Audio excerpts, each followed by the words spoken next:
பொள்ளாச்சி நகர திராவிட முன்னேற்ற கழகத்தின் சார்பில் எல்லோருக்கும் எல்லாம் என்று வழங்கிக் கொண்டிருக்கின்ற திராவிட மாடல் நாயகரின் பிறந்த நாள் மற்றும் நிதிநிலை அறிக்கை விளக்க பொதுக்கூட்டத்தின் தலைவர், பொள்ளாச்சி நகர கழகத்தின் செயலாளர்,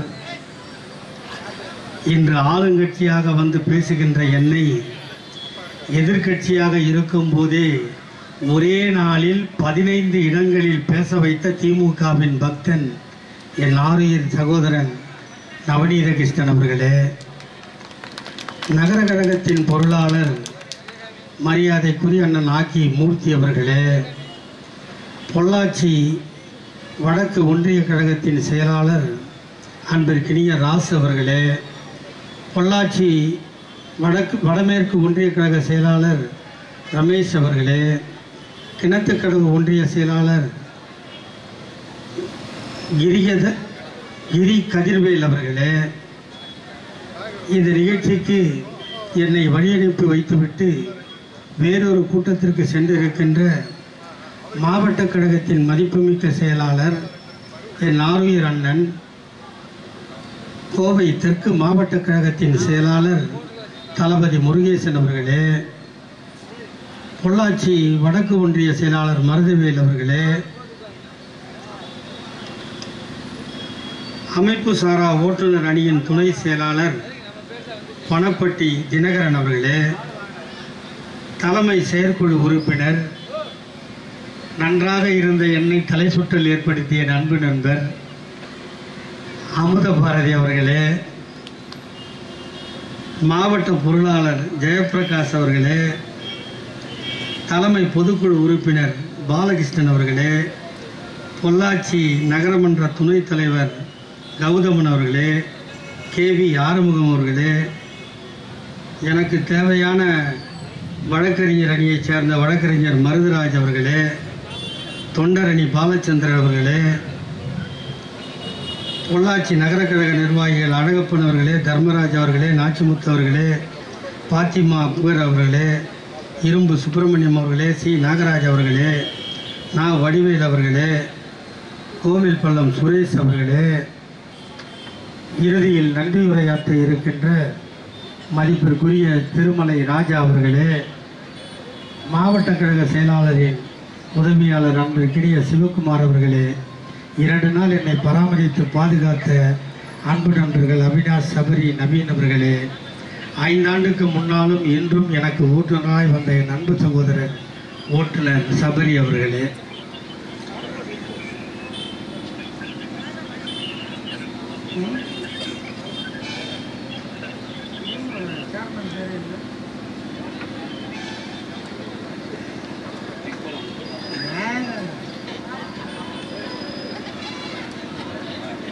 என்னதான் நகர செயலாளருக்கு கோபம் இருந்தாலும்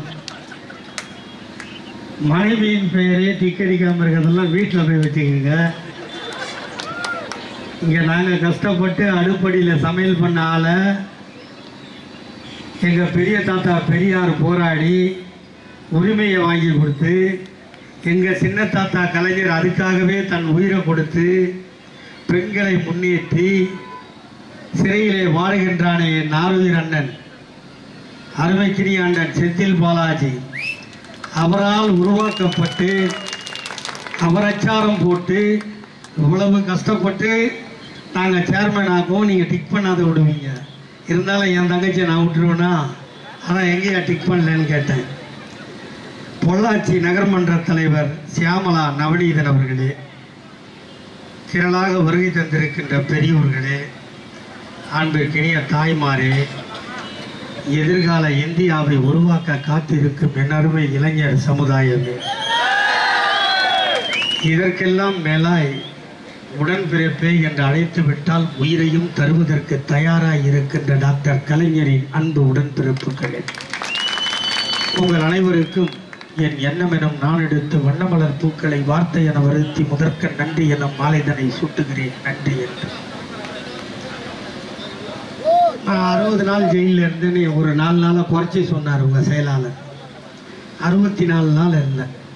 அதில் பெரிய சந்தோஷம் என்னன்னா, உங்களெல்லாம் ஜெயிக்க வச்சார்ல அமைச்சர், அவர் ஜூன் மாதம் 14ஆம் தேதி போனார், நான் 18ஆம் தேதி போனேன். எனக்கு ஜெயிலில் 5வது பிளாக்கு, அவருக்கு பக்கத்திலே இருக்கிற ஹாஸ்பிட்டல் பிளாக்கு. எவ்வளோ ஒற்றுமை பார்த்தீங்களா?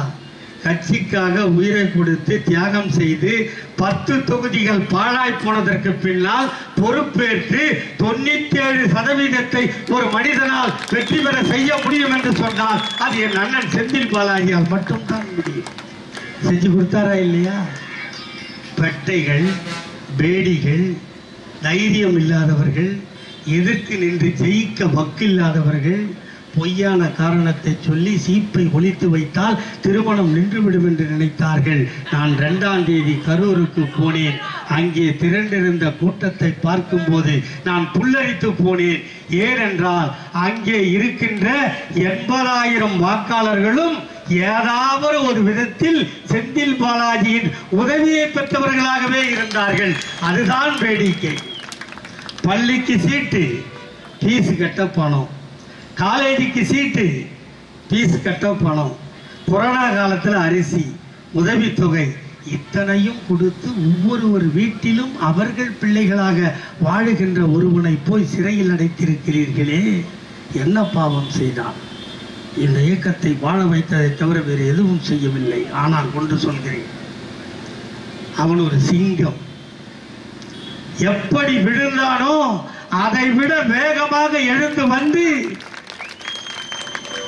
உங்களை தாக்குவான், தமிழக மக்களை காப்பான். ஏதோ இந்த எம்பி தேர்தல் எதுவுமே உள்ள வச்சுட்டா அவனை தான் பண்ணிடலாம் நினைச்சீங்களா? அவன் மசரு கூட கொடுக்க முடியாது. வீரனுக்கு வெளியே இருந்தாலும் ஒண்ணுதான், ஜெயில இருந்தாலும் ஒண்ணுதான்.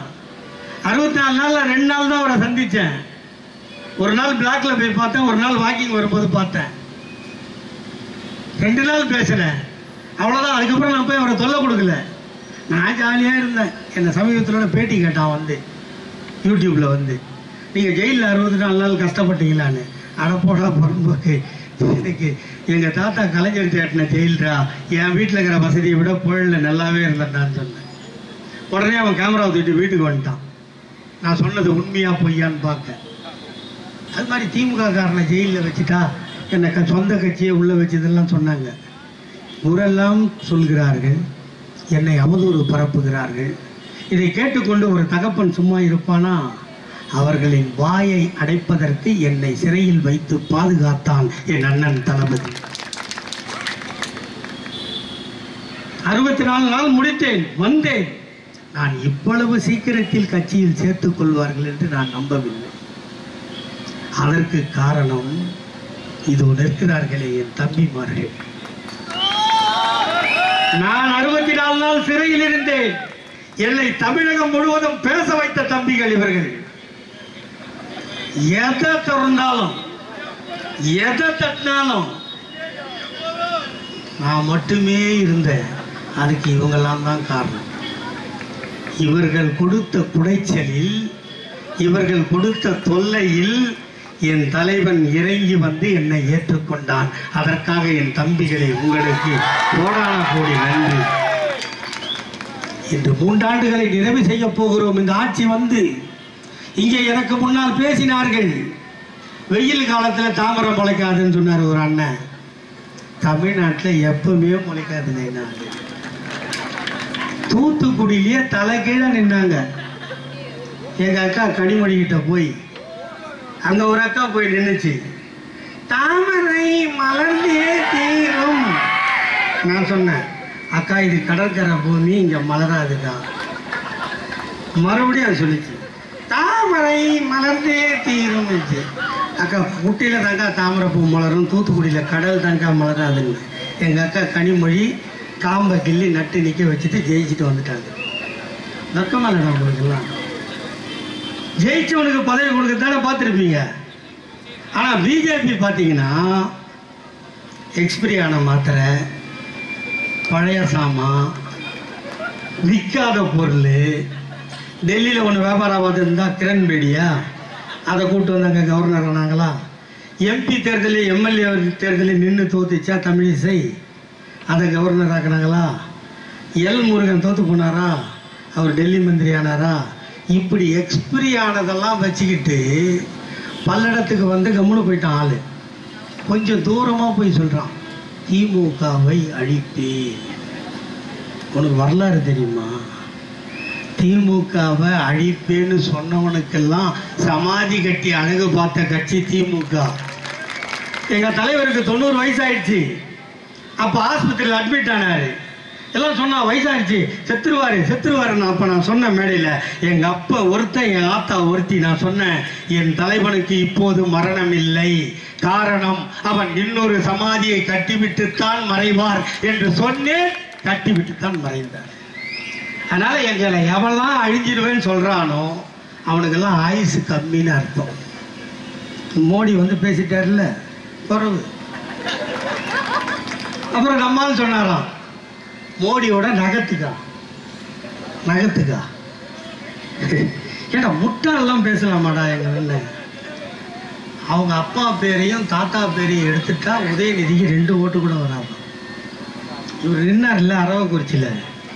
நேற்று முந்தானத்து 2ஆம் தேதி போய் தான் அந்த பூத்து லிஸ்டெல்லாம் வாங்கி பார்த்தேன். வாங்கி பார்த்தா ஒரு பூத்தில் ஒத்த ஓட்டு வாங்கியிருக்காங்க. ஒரு பூத்து முழுக்க ஒத்த ஓட்டு. 30 வருஷம் ஐபிஎஸ். வாயில் வடை சுடுற வேலை எங்களுக்கு இல்லை. நவநீதத்தை கூட வடை சுட்டு முகமுடியெல்லாம் போட்டு வடை கொடுத்துருக்காரு. வடை சுடுற பழக்கம் எங்களுக்கு இல்லை. செஞ்சு காட்டுற கட்சி திமுக. இந்த நாட்டில் எத்தனையோ கட்சி. இன்னைக்கு விஜய் கட்சி ஆரம்பிச்சிருக்காரு. அவர் என்ன சொல்றாரு, இப்போ தேர்தலில் நிற்க மாட்டேன், 2026 நின்னா முதலமைச்சர் சொல்றாரா? எம்ஜிஆர் கட்சி ஆரம்பித்தார், நான் தான் முதலமைச்சர்.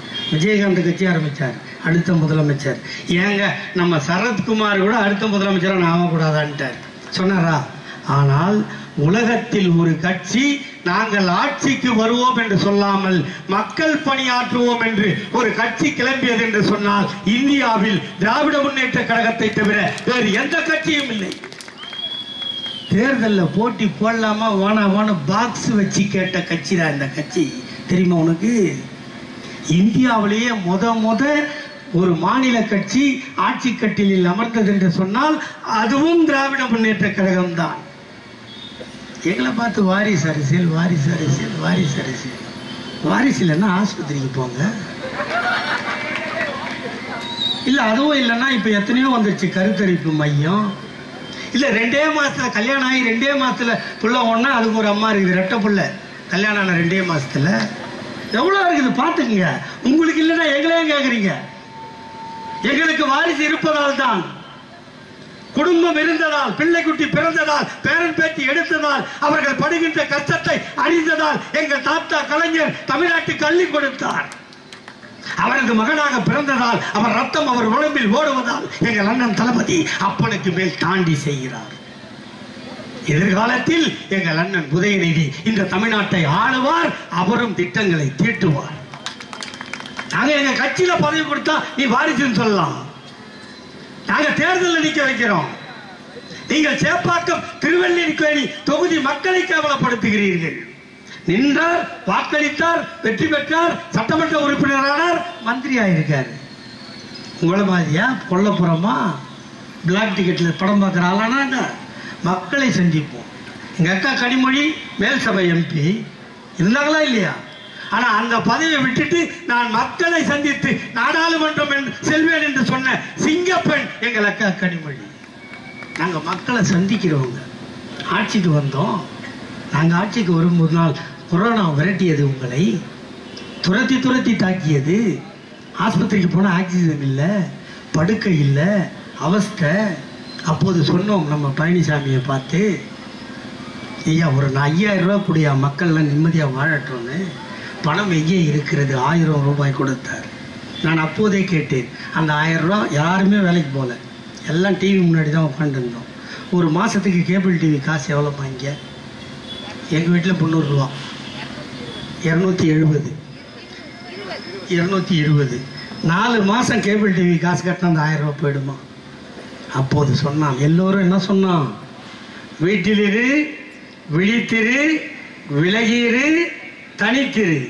இது நம்ம மட்டும் சொல்ல, உலகமே சொல்லிச்சு. உலகத்தின் போலீஸ் அமெரிக்க அதிபர் சொன்னான், விழித்திரு, விலகியிரு, தனித்திரு. ஆனால் உலகத்தில் ஒரே ஒருவன் சொன்னான், ஒன்றிணைவோம் வா என்று சொன்னது எங்கள் அண்ணன் தளபதி. ஒன்றிணைவோம் வா, உயிர் போனால் போகட்டும், மக்களை காப்போம் என்று ஒரு தொலைபேசி எண்ணை அறிவித்து இதில் தொடர்பு கொண்டால் உங்கள் தேவைகள் பூர்த்தி செய்யப்படும். கொடுத்தோமா இல்லையா? அதனால எத்தனை உயிர் போச்சு. தென் சென்னை மாவட்ட செயலாளர் அன்பழகனை கொரோனாவால் இழந்த கட்சி இந்த கட்சி. எந்த அக்கிரம சட்டம் வந்தாலும் அது மிசாவா தடாவா பொடாவா எல்லாவற்றுக்கும் உயிரை கொடுத்து இந்த கட்சியை காப்பாற்றி இருக்கிறோம், மக்களை காப்பாற்றினோம். அப்போது சொன்னோம், 5000 கொடு என்றால் கொடுக்க மாட்டேங்கிறாய், நாங்கள் ஆட்சிக்கு வந்தால் 4000 தருவோம். எப்போது தருவீர்கள்? ஜூன் மாதம் 3ஆம் தேதி தருவோம். ஆனால் கொடுத்தது மே மாதம். அதான் கலைஞர் பிரெட்.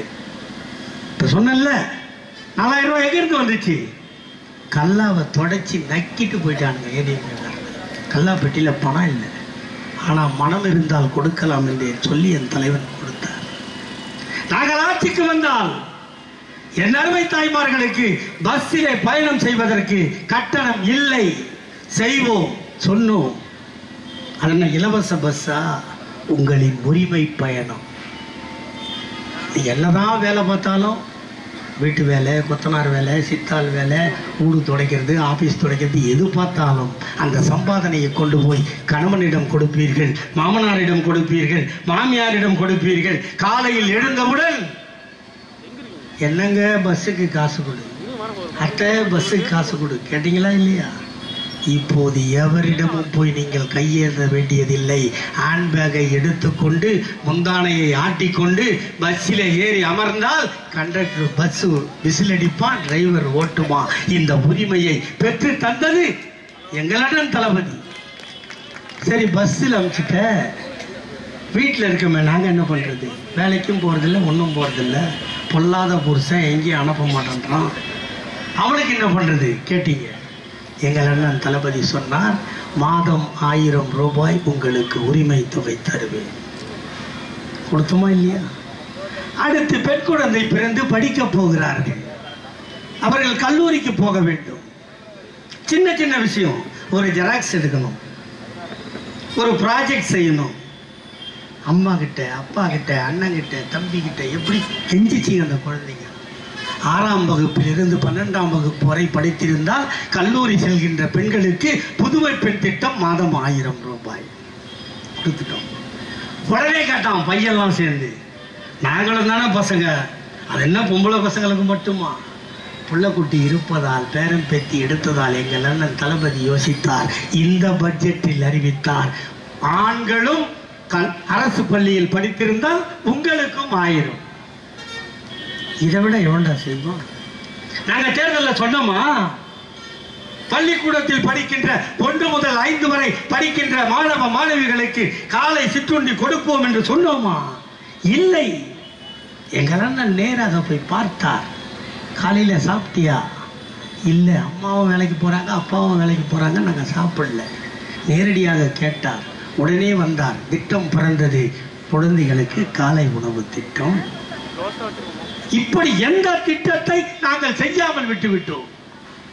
இன்னைக்கு போய் அந்த குட்கா வியாபாரத்துக்கு ஆர்ப்பாட்டம் பண்ணாங்களா இல்லையா? அதிமுககாரன் இங்க யார் தலைமை தாங்கி பண்ணானுங்க? பொள்ளாச்சியில் யார் தலைமையில் சார் இருந்தது? ஓ, அந்த இவரா லேடிஸ் மேட் இருக்காரா? டேய், பொள்ளாச்சின்னு சொன்னாங்க. பொள்ளாச்சி இளநீர்னா 10 ரூபா எக்ஸ்ட்ரா கொடுத்து வாங்கி குடிப்போம். நம்ம எங்கள் மெட்ராஸ்லாம் இளநீர் கிடைக்காது. பொள்ளாச்சின்னா தண்ணி நிறைய இருக்குன்னு சொல்லி 10 ரூபா ஜாஸ்தியாக வாங்கி கொடுப்போம். இளநீருக்கே பேர் போன பொள்ளாச்சியை பாலியல் வன்கொடுமைக்கு பேர் போன ஊரை ஆக்கி துளைச்ச படு பாவிகளா நீங்களா ஆர்ப்பாட்டம் பண்ணுறீங்க? ஒருத்தர் சம்மந்தப்பட்டு இருந்தான் எங்கள் கட்சியில், உடனே நீக்கணுமா இல்லையா? ஆனால் ஒரு முன்னாள் அமைச்சர், ஒரு டிஜிபி டைரி எழுதி வச்சிருக்கான், எவனுக்கு எத்தனை கோடி பணம் கொடுத்தேன்னு. அந்த குட்கா போதைப் பொருளுக்கு குடோனே வச்சு நடத்தியிருந்தான் ஒரு மந்திரி. அவனுக்கு என்ன மந்திரி தெரியுமா? அவன் சுகாதாரத்துறை மந்திரி. மானம் கெட்டவர்களே, உங்களுக்கு வெக்கமா இல்லை? இதை நீங்க செய்யலன்னு சொல்ல முடியுமா? நீங்க எங்கள் கட்சியில் ஒருத்தர் தப்பு பண்ணான், முந்தானத்தை நீக்கிட்டோம் இல்லையா? என்ன கூட சொன்னார் நகர செயலாளர், நான் தப்பாகவே பேசலை. இப்பவும் சொல்கிறேன், நான் தப்பாக பேசலை. நாயை நாயன் தானே சொன்னோம், குதிரையை குதிரைன்னு தானே சொன்னோம். அதை தான் நான் சொன்னேன். அதுக்கெல்லாம் கட்டணம் அவர் பிடிச்சி வச்சார், அதை விட்டது கொடுங்க. இப்படி குட்காவையும் கஞ்சாவையும் வியாபார குடோனா யார் வச்சிருக்கான்? அதானி துறைமுகம் வழியாகத்தான் அத்தனையும் வருகிறது. நீ மோடியை எதிர்த்து நீ ஆர்ப்பாட்டம் நடத்தினால் நீ ஆண்மகன். கூட்டணி விட்டு வந்துட்டோம். எங்கடா வந்தீங்க நீங்க? நாங்கள் இந்த 3 ஆண்டுகளில் எத்தனை சொன்ன சாதனைகளை எல்லாம் பட்டியலிட்டு அழகாக செய்து கொண்டு, பட்ஜெட் ஒன்றாக தானே இருந்துச்சு. நாங்கள் ஆட்சிக்கு வந்தால் வேளாண்மைக்கு தனியாக பட்ஜெட் போடுவோம், போட்டோமா இல்லையா? பிடபிள்யூட தானே இருந்தது நீர்வளத்துறை. அதை நாங்கள் தனியாக ஒரு அமைச்சகம் உருவாக்குவோம். நீர்வளத்துறைக்கு ஒரு அமைச்சர் போட்டிருக்கோமா? சொன்னதையெல்லாம் செஞ்சிருக்கிறோம். எங்களை பார்த்து ஆர்ப்பாட்டம். இப்போ பார்லிமெண்ட் தேர்தல் வரப்போகிறது. எனக்கு 11:45 டிக்கெட்டை போட்டு அது கிடைக்கலன்னு இப்போ 10:20 போட்டாங்க. அதனால் வாட்சை பார்க்குறேன். இப்போ பாராளுமன்ற தேர்தல் வரப்போகிறது. நீங்கள் ஏதோ எம்பி எலெக்ஷனு, என் தம்பிங்களா உங்கள் கையில் தாண்டா இருக்குதப்பா. நீங்கள் தான் இன்னும் ஒரு 25-30 வருஷத்துக்கு இந்த நாட்டையும் திமுகவையும் காப்பாற்றுற பொறுப்பு உங்கள் கையில் இருக்குது. எனக்கு கைத்தட்டுறதோ எனக்கு விசில் அடிக்கிறதோ இல்லை. இந்த இயக்கம் அப்படிப்பட்ட இயக்கம். இந்த இயக்கம் வாழும் வரைதான் தமிழ்நாடும் தமிழ் மக்களும் உயிரோடு வாழ முடியும். இல்லை என்றால் செத்து போவீர்கள். இந்த முறை ஒருவேளை நரேந்திர மோடி வந்துவிட்டால் இதுதான் கடைசி தேர்தல். இதற்கப்புறம் தேர்தலே நடக்காது. அதிபர் ஆட்சி வந்துவிடும். இங்கே இருக்கின்ற மாநில சர்க்கார்லாம் உள்ளாட்சி அமைப்பு ஆக்கிடுவாங்க. அதுக்கு தான் அவங்க சொல்கிறாங்க ஒரே நாடு ஒரே தேர்தல். நம்ம ரேஷன் கடை வச்சுருக்கோம்ல, ரேஷன் பொருள் வாங்குறோம்ல, ஒரே நாடு ஒரே ரேஷன். ஏன் அங்கே சாப்பாட்டுக்கே இல்லாத கிடக்கிறல்ல வடநாட்டில், அவன் பூரா இங்கே வந்து குவிஞ்சிட்டான். அவன் போனால் ரேஷன் கடையில் கொடுக்க மாட்டாங்க. அதுக்கு ஒரே நாடு ஒரே ரேஷன் இப்போ அவன் வாங்கிக்கலாம். நம்மளை போட்டு சிரிச்சிச்சுன்னா அப்படின்னுமாக்க. சரி, நீங்கள் ஓட்டு கேட்குறீங்க. வெள்ளம் வந்தது சென்னையில், செங்கல்பட்டு, காஞ்சிபுரம், திருவள்ளூர். வந்து பார்த்தீங்க, பணம் கொடுக்கணுமா இல்லையா? கொடுக்கல. அங்கே தென் தமிழகத்தில் திருநெல்வேலி, தென்காசி, தூத்துக்குடி இங்கெல்லாம் வெள்ளம் வந்துச்சு. நம்ம ஊர்கா மாமி கூட வந்து பார்த்துருச்சு. ஒரு மாமி இருக்குதுல, நிதி மந்திரி மாமி, அதை வந்து பார்த்துச்சு. எதுக்கு வரீங்கன்னு கேட்குறேன். பணம் கொடுக்க மாட்டீங்க, அப்புறம் எதுக்கு வரீங்க? ஏன் வந்து பார்க்குறீங்க? வெக்கமால உங்களுக்கு? 400 இடம் ஜெயிப்பாங்களாம். எங்கடா இருக்குது 400 இடம்? நீங்கள் காட்டு, கொஞ்சம் 400 இடத்த காட்டு பார்க்கலாம். உத்தரப்பிரதேசம், மத்திய பிரதேசம், ராஜஸ்தான், குஜராத், இந்த 4 ஸ்டேட்டு தான் நீங்கள் ஒழுங்காக ஆட்சி பண்ணுற ஊர். அதை மொத்தமாக கூட்டினாவே 160 தொகுதி தான் வரும். மொத்தமாக பிடிச்சாலே 160 தான். இங்கே நீங்கள் ஆளே இல்லை. தமிழ்நாடு இல்லை, கேரளா இல்லை, பெங்களூரு இல்லை, பாண்டிச்சேரியில் பாதியில் தொங்குறீங்க. அங்கே ரங்கசாமி டெய்லி செத்து பிழைக்கிறான் ஆள். பெங்களூரில் நீங்கள் இல்லை, அங்கே வெஸ்ட் பெங்காலில் நீங்கள் இல்லை. அப்புறம் எப்படி வருவீங்க நீங்கள்? ஆனால் நீங்கள் செய்த திட்டத்தை சொல்லுங்கள். நாங்கள் இவ்வளோ திட்டம் பண்ணுறோம், எங்களுக்கு கொடுக்க வேண்டிய பணத்தை கொடுக்க மாட்டேங்கிறோம். 1 ரூபா வரியாக கொடுத்தா 26 பைசாவும் நம்மளுக்கு. உத்தரப்பிரதேசம் 1 ரூபா கொடுத்தா 1.25 ரூபா கொடுக்குறதான் திருப்பி. கேட்டால் அந்த புள்ள சவலையாக இருக்குது, நீங்கள் நல்லா புஷ்டியாக இருக்கீங்க, உங்களுக்கு பணம் தேவையில்லை. எவனா பிஜேபிக்காரன் கூட கேட்கணும், தாய்மார்கள் தான் கேட்கணும். எதையாவது கையில் எடுத்துகிட்டு கேளுங்க. எதையாவது கையில் எடுத்துகிட்டு கேட்டிங்கன்னா தான் பதில் சொல்லுவோம். பூரா கொலகார பசங்க, திருடன், பிட் பாக்கெட்டு, மொல்ல மாதிரி முடிச்ச ஊற்றி எல்லாம் அந்த கட்சியில் போய் சேர்ந்துட்டான். இப்போ சீட்டு கொடுத்துருக்கான்ல, வெஸ்ட் பெங்காலில் ஒரு நடிகருக்கு சீட்டு கொடுத்தாங்க. எல்லாம் பொம்பளைங்களாம் எனக்கு கலடா பண்ணுறாங்க, அவனுக்கு சீட்டு கொடுக்கக்கூடாதுன்னு சொல்லி. ஏன்னா பெண்களை அவமானப்படுத்துகின்ற படத்தில் நடிப்பது தான் அவனுக்கு வேலை. இன்னொரு எம்பி ஒருத்தர் இருக்கான், உலக நடுவில் போய் விளையாட்டில் கலந்துக்கிட்டு ஒலிம்பிக் பதக்கத்தை வாங்கச்சில்ல குழந்தைங்க, பொம்பளை பசங்கம்மா தங்க பதக்கத்தை வாங்கி வந்து குவிச்சுதுங்க. அதுக்கிட்ட போய் பாலியல் வன்கொடுமை. அதுகள் போராடிச்சுங்க, டெல்லியில் போராடினுங்க, வாங்கின பதக்கத்தெல்லாம் கங்கையில் கொண்டு போய் கொட்டுச்சுங்க. அந்த ஒரு எம்பியை நீக்கலை. 4 விவசாயிய கார் ஏற்றி கொண்டா ஒரு மந்திரியோட மகன், தெரியுமா உங்களுக்கு? அவனுக்கு இப்போ மறுபடியும் சீட்டு. இப்படி கட்சியை நடத்திக்கிட்டு தமிழ்நாட்டில் அண்ணாமலைன்னு ஒருத்தரை போட்டீங்க. நான் எப்போ சொல்கிறேன் எங்கள் தலைவருக்கு, ஐபிஎஸ் 9 வருஷம் வேலை பார்த்தேன், எழுதி கொடுத்துட்டு வந்துட்டேன்னு சொல்கிறேன். கட்சிக்காரன் அப்படி தான் சொல்கிறேன். அவர் இஷ்டம், எழுதி கொடுத்துட்டு வந்தார், போடா. ஒரு ஐபிஎஸ் படிக்கிறது மட்டும்தான் அவன் வேலை.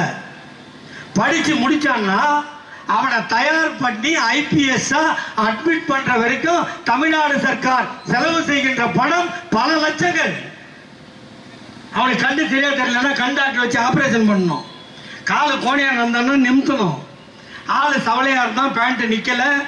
நான் இருந்தேன்னா அந்த கமிட்டியில அண்ணாமலையை எடுத்தே இருக்க மாட்டேன் வேலைக்கு, பேண்ட் நிக்காது இடுப்புல.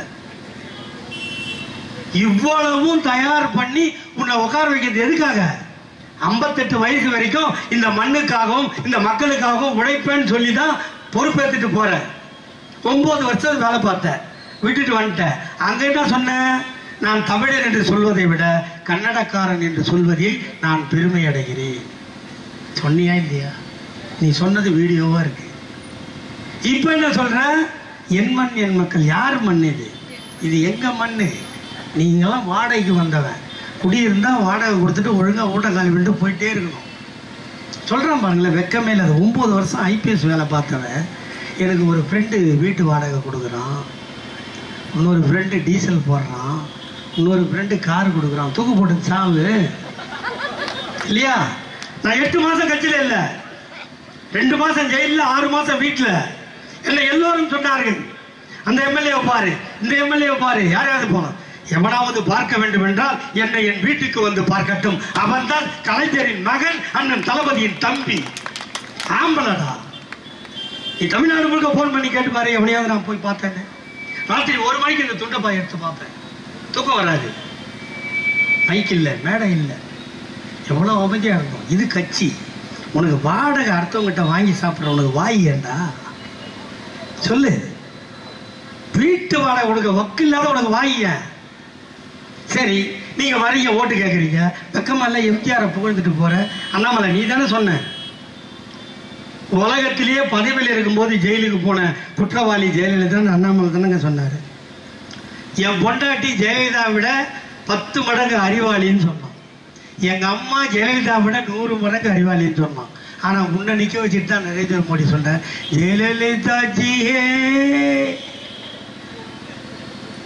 ஓட்டு பிச்சை எடுக்க. அர்த்தம் பேரை சொல்லி பிச்சை எடுக்கிறீங்க, நல்லா இருக்குது.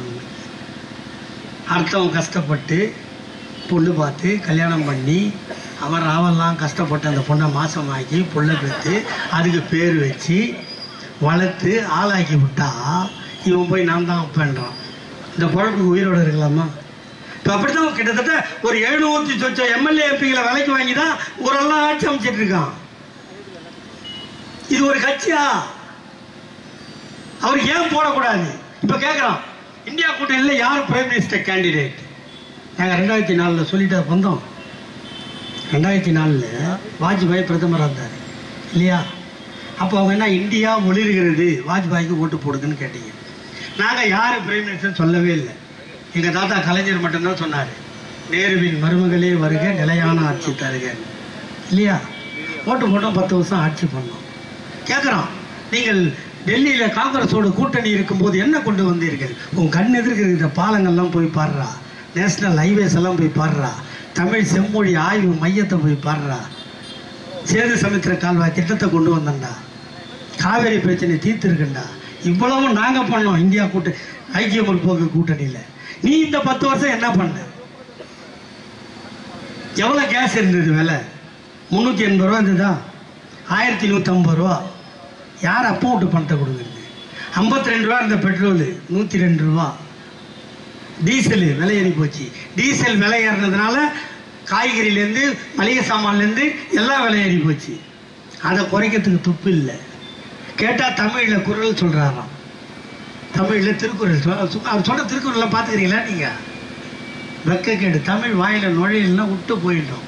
எங்கள் பசங்க அதை கேட்டு திருக்குறள் சொல்லுதுங்க. சொன்னால் உடனே தமிழை வளர்த்துட்டாராம். தமிழ் வழக்கத்துக்கு என்ன பணம் கொடுத்துருக்கான்னு தெரியுங்களா உங்களுக்கு? பேசவே கூடாத வார்த்தை சமஸ்கிருதம், அதுக்கு கோடிக்கணக்காக அள்ளி கொடுக்கறது. பேசியே ஆட்சியை பிடிச்ச கட்சி திமுக தமிழ்நாட்டில். நாங்கள் காசு கேட்டால் இல்லை, தமிழுக்கு காசு இல்லை, எல்லாத்தையும் விலையேற்றிட்ட. சரி, நீ விலைதான் ஏத்துறீங்க, இந்தியா இந்தியா நாடு நாடுன்ற நாடையாவது ஒழுங்கா வச்சிருக்கியா? நாங்கள் ஏதோ ஒரு விளம்பரம் கொடுத்தோம்.